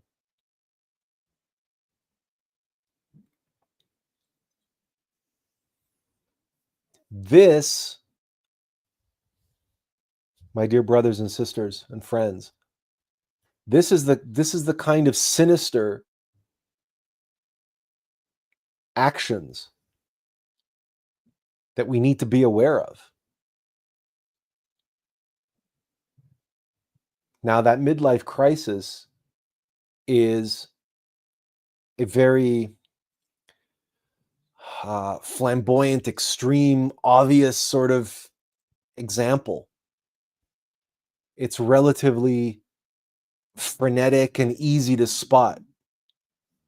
But what about the more subtle versions of this?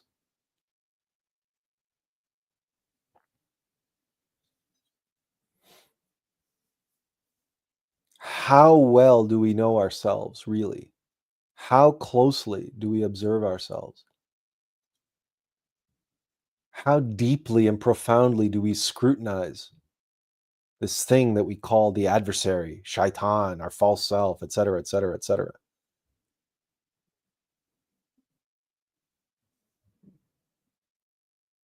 We can know our defects and vices.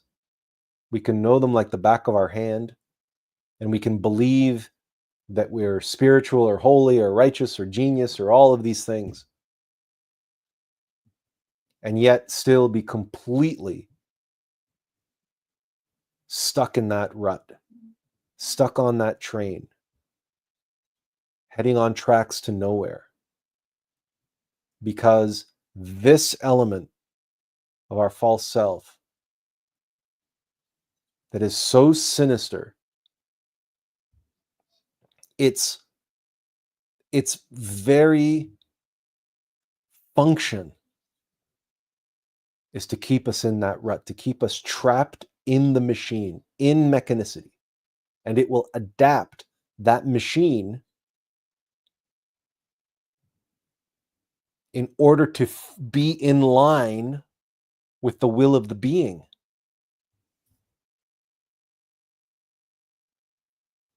But the machine cannot ascend. The machine can awaken.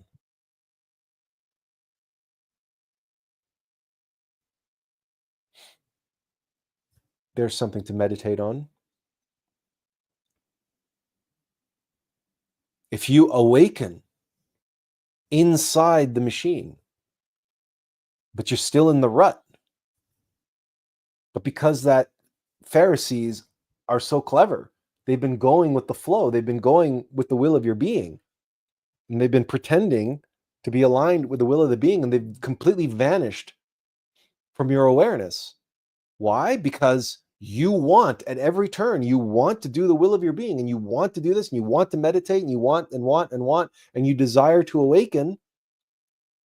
And your desire to awaken is so strong and so profound. You're like, oh, I must be so called to this, and this is my destiny and everything else, and this is like my very essence of being and my very reason for existence, and it's like so overwhelming and strong in you. When you do awaken, the Pharisee will awaken.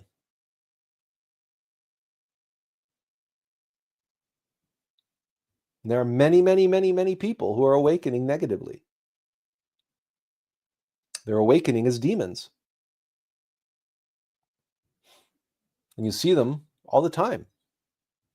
The ones who profess to be experts of Tantra and that they're going to awaken your Kundalini for you. And the ones who talk about manifesting your desires, and they're going to teach you how to manifest all the money and all the wealth and all the success in the world. Why? Because of unlimited abundance, et cetera, et cetera, et cetera.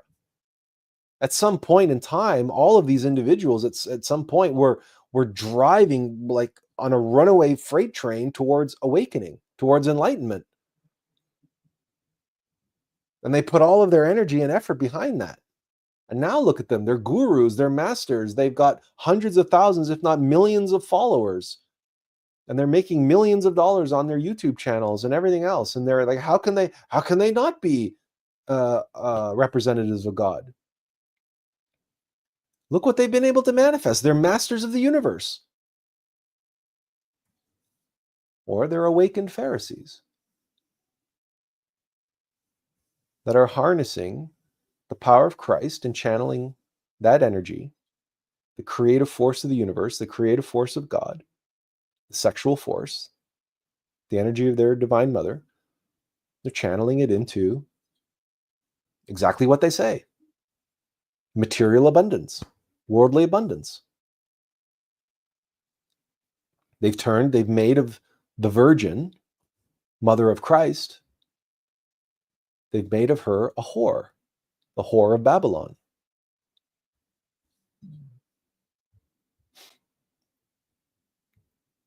But if you call them out on this, if you try to draw their attention to this fact, they will crucify you. Just like the Pharisees crucified Christ. Because this is why Christ was crucified. Not because he chased the moneylenders out of the temple. No, because he told the Pharisees that he was going to tear down the temple and rebuild it in 3 days.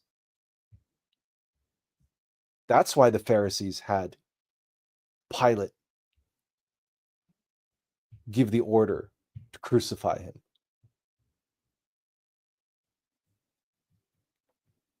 Because Jesus lifted the veil on the great pretender.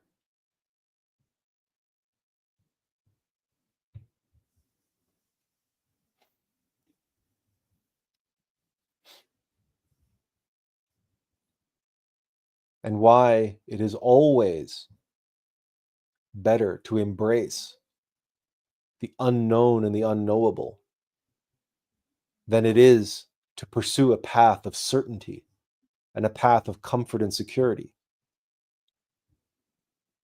And why, when we are derailed, even if what appears to us as being the will of God, the will of our innermost, and our divine plan, our divine purpose in our life appears to be derailed, this is a good thing. But if we find ourselves depressed and anxiety and upset and frustrated and impatient, why? Because we're not doing our life's work. That we're getting old, we're only getting older, and what we really long to be doing in life, we're not doing. We're still single. Where's our our spouse? Why haven't they shown up yet? Et cetera, et cetera. Well, do you really want to meet your spouse, your potential spouse, if you're still being ruled by your Pharisee? Because there's a good chance what you're going to do is attract someone who's ruled by their Pharisee, someone who's potentially even awakening negatively. Do you really want to awaken negatively and attract that kind of a person into your life? I know, I've done it. I've been there.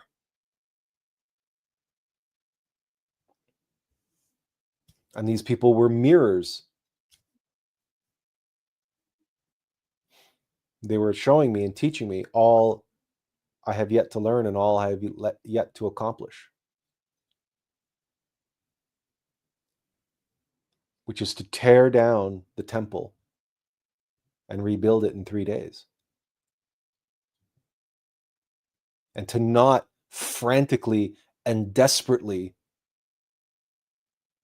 try to get back on track and get my life's work back on track. Because that's the Pharisee talking. There is no track. Right? There is no track. There is no train.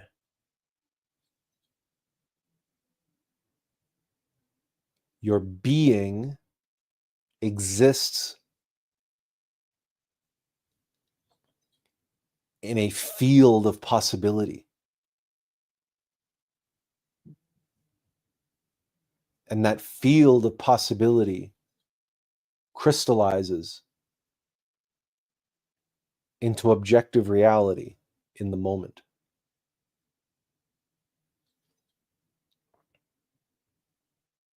So to know yourself and to have faith in the guidance of your being is to be in the now, is to be in the present.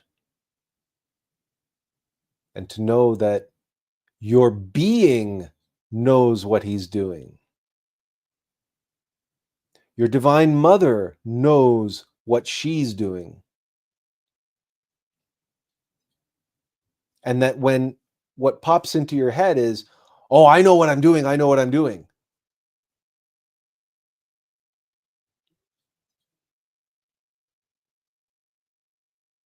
That's when it's time to pause and say, I'm not meant to be a human doing, I'm meant to be a human being done by my innermost being and by my divine mother. My divine mother is orchestrating that field of possibility around me that I can see. There are signs, there are symbols, there are signals, there are words, there are hints and clues and gifts and boons manna from heaven all around in the field of being where we are in the moment. And beyond that,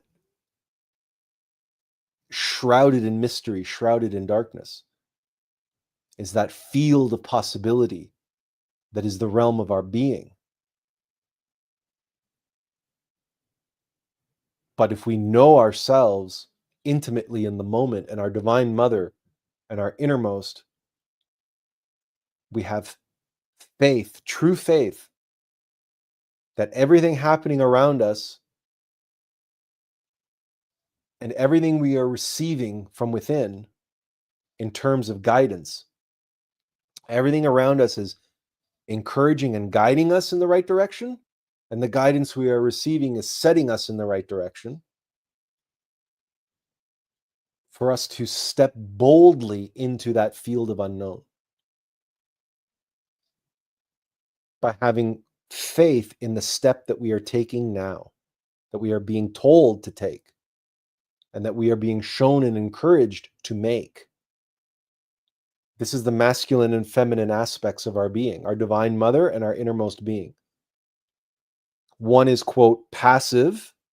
It's nurturing and supportive. That's the creative field, the womb, if you will, of the Divine Mother. Those are the circumstances and the signs and the symbols all around us. It's nurturing and encouraging. And then there's the will of the being, the intuition, the impulse to step boldly forward into the unknown with that field of being around us, that womb of being as our buffer zone. And that changes, right? The landscape around us, our environment changes as we move through life.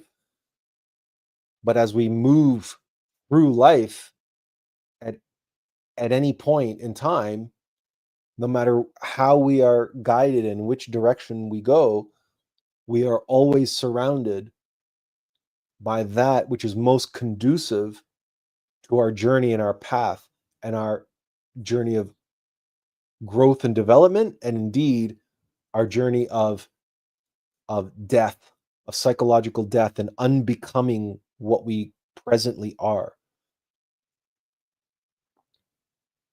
of tearing down the temple, as it were, brick by brick, stone by stone.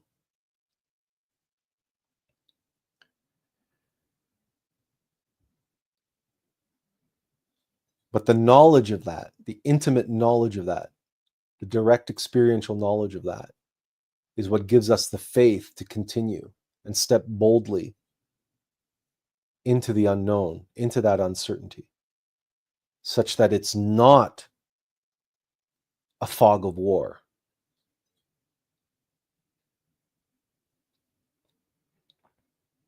In other words, we step boldly without fear and without the need to control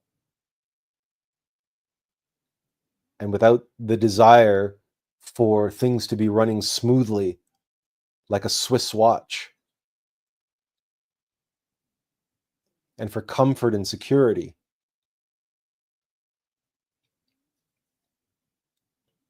Because those impulses are born of our mechanical self.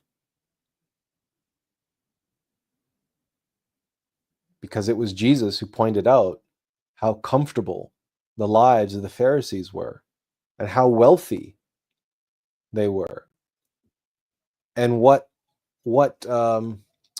marvelous robes they wore, and how wealthy the temple was, and how well they ate, and all the other luxuries that they enjoyed. It's the same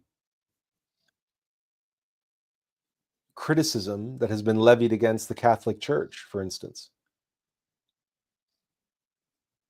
It was one of the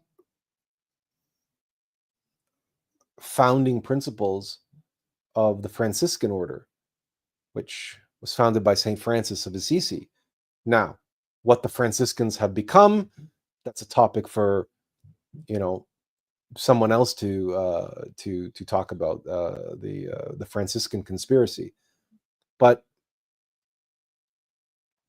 the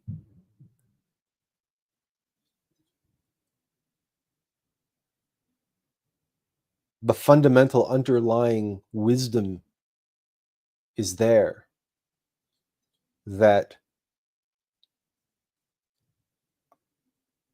the hero's journey,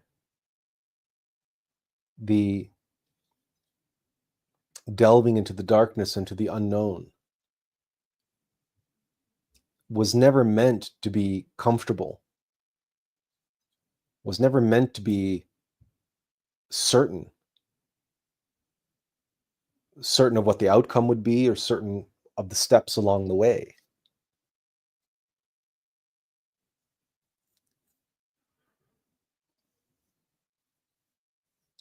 And it is that way by design, because there's an element of discovery. And in that discovery and in that surprise is the potential to win the prize. That's why it's called surprise. And that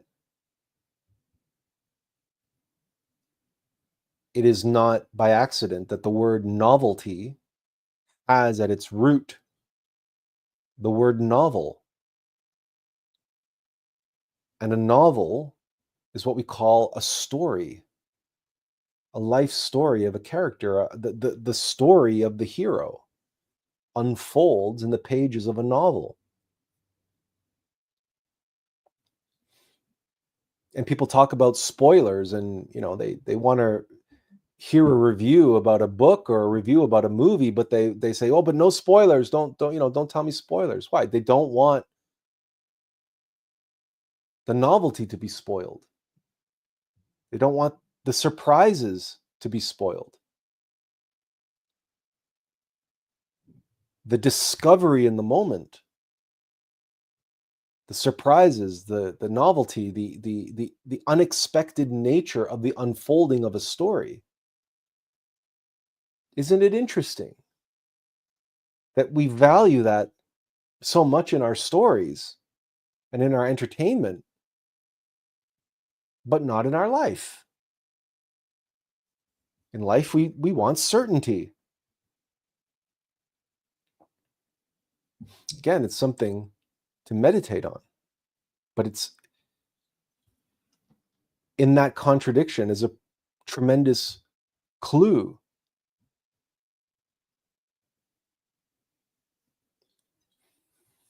And why there are an umpteen versions of, for example, the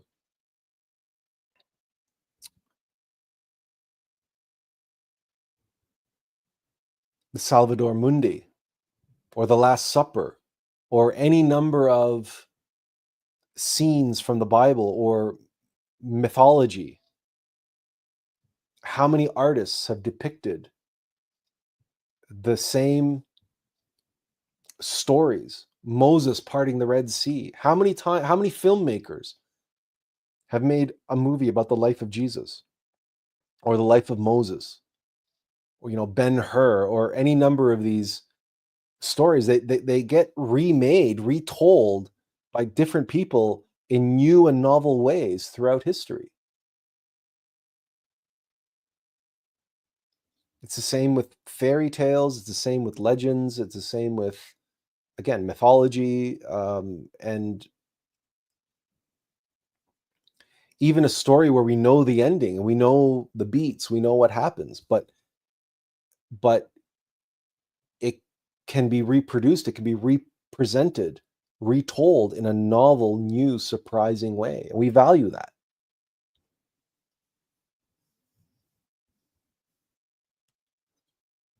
It is precisely the uncertainty around that and the unknown factor there. Even if we know and are certain about the ending of how the story is going to end, Like when people went to see Titanic. And Titanic was one of the first movies to break the $1 billion mark worldwide. Because everybody knew that the ship was going to sink. That there's certainty in that.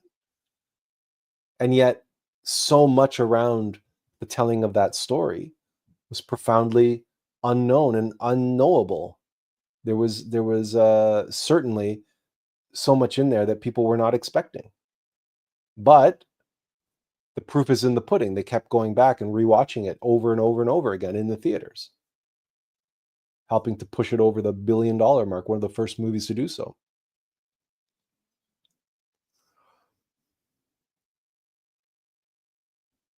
And therein lies, when we talk about embracing the unknown and the unknowable and recognizing the field of possibility, that nothing is really written. Everything is being written in the moment. And that even in Star Wars, in Empire Strikes Back, when Luke gets visions of a cloud city and his friends being made to suffer, and then he asks Yoda, he says, will they die? And Yoda closes his eyes and he says, oh, difficult to see. Always in motion is the future.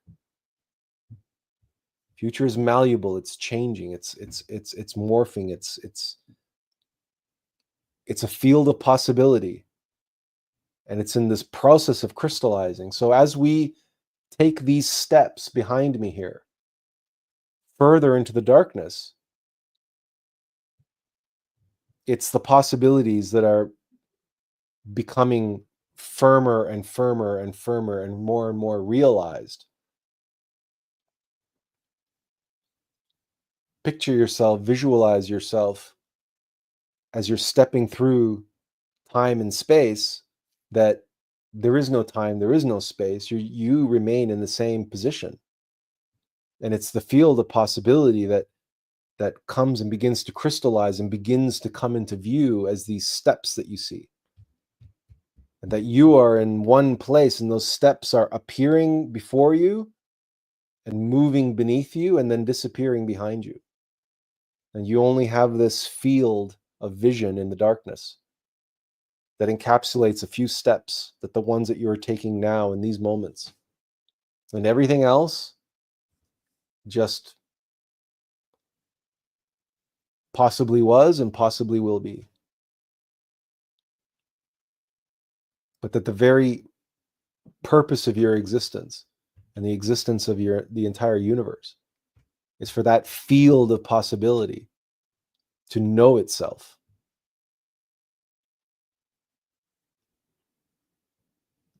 And know what it could be, what it is, and what it can be. That's self-actualization. And know your role in that.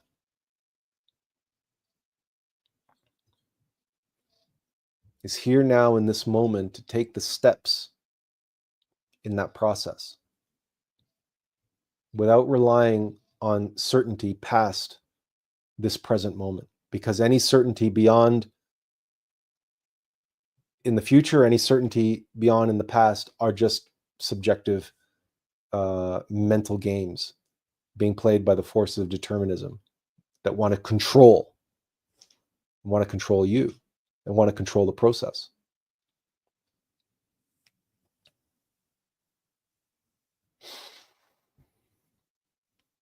Does anybody have any questions or comments?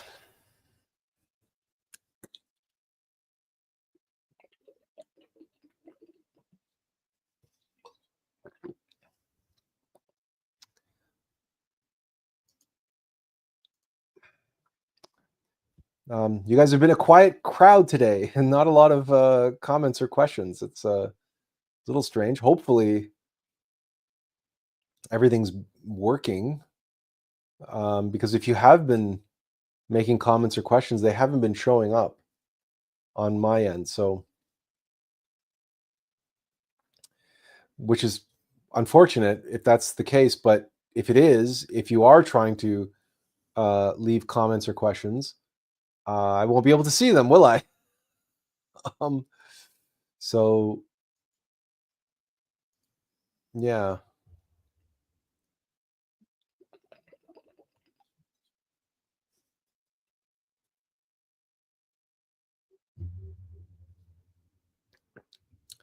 Yeah, it seemed a bit strange that because usually people say hello, and you know they usually you leave questions or comments. Oh, there's one now. Okay, so Leah says, "Thank you, Atlas. As always, grateful for what you teach us." Okay, well, thanks for leaving a comment. So at least I know the comments are working. But thank you, Leah, and thank you for being here. At least now I have certainty over the fact that that the comments are working. I was uncertain before.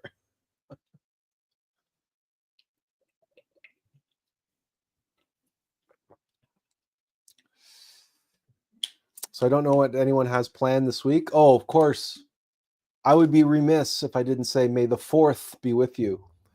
I did mention Star Wars, didn't I? And I did use a Empire Strikes Back uh, example when I was speaking there about Yoda and always in motion is the future. So today is the 4th of May, and so um, may the 4th be with you. Leia gives us a smile with that. Mugaboo22 says, "This message is very timely for me, profound and verifiable." Well, I'm glad, Mugaboo. It warms my heart uh, to know that. And let me just say that I had absolutely no idea what I was going to be speaking about today, and that this topic was only given to me fairly late in the afternoon yesterday. So maybe there's something there that I needed to give this talk today for you, and that I was only given that information until fairly late in the afternoon yesterday. But until then, I had no indication whatsoever. But as it turns out, in the course of the unfolding of today's live stream, it became clear how today's topic built directly upon last week's topic, and that there are far more, as you point out here, timely and verifiable examples of this. Um, and that this analogy of that Looney Tunes, I will try to find that Looney Tunes cartoon where it's the character is on that I think is it Sylvester the cat? I think it's Sylvester the cat, and he's got a box of tracks, and he's laying down track in front of the train as the speeding locomotive is rushing through the house. I think that's it. But I don't know the name of the cartoon, and I have to find it. But if I find it, I'll find it. Maybe I'll post it on Facebook or in the comments or something, and then. But I'm pretty sure that's it. Sylvester the cat laying track. But in the meantime, why don't if anybody has any more questions or comments, um,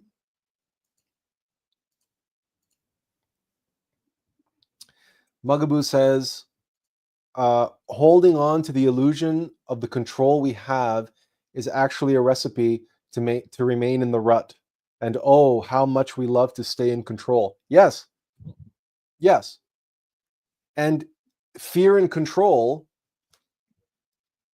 are two sides of the same coin. And remaining in the rut is precisely that, the devil we know versus the devil we don't, right? Is exactly what I was describing about staying in relationships that are abusive or whatever. So it's kind of like a version of Stockholm syndrome, right? Where the captor begins to where the captive, I should say, begins to see the captor in a sympathetic light. And another way of thinking about this or understanding this is institutionalization, which happens to inmates in asylums and in jails, where they become so conditioned and so used to their captivity that they can't make it on the outside world, right? We saw that in the film Shawshank Redemption. So again, it's precisely the illusion of control, right? Because if you're in a jail, you're not in control, and yet all of that routine and everything is controlled. You are completely under control, but in that being under control kind of like frees you of all responsibility, right? Everything is determined. If everything is determined, then you can just, set yourself on autopilot and just go through the motions and just go through the motions of life. And we all know people that do this. Most of society is just going through the motions. Go to school, go to college, get a job, get married, have kids, buy the house, get the mortgage, go to retirement, sell the house, get a condo, get a second home in Florida, and there you go. It's like just going through the motions, like something going through a machine, or like all the parts of a machine are just going through the motions, right? Everything is predetermined. Or like a train on a set of tracks, just going through the motions, going around and around and around.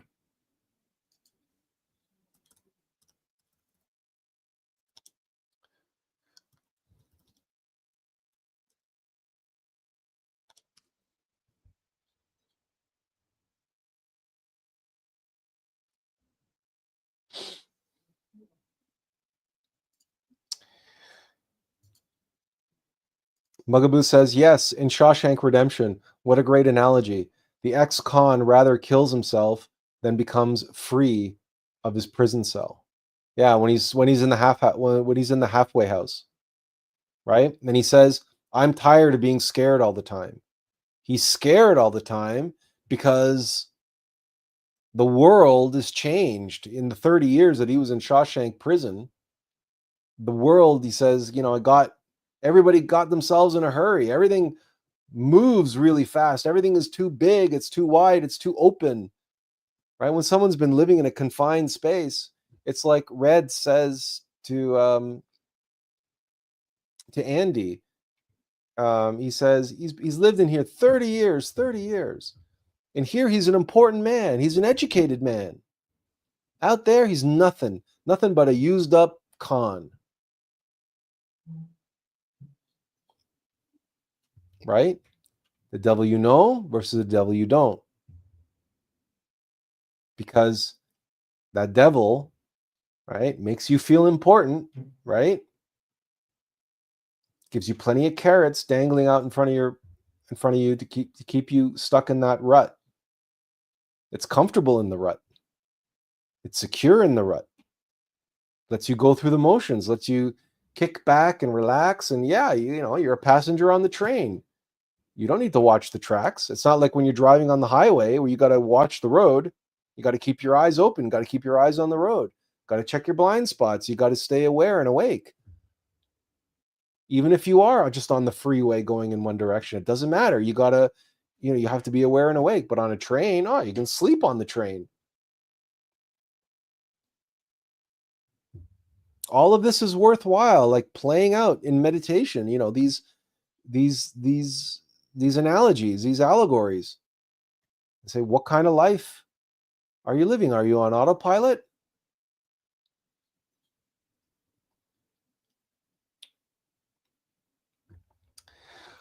All right, then. If there are no more questions or comments, I want to thank you all for taking the time, as always, spending your couple hours here on a Sunday afternoon. And I want to wish you all an excellent week, this week moving forward.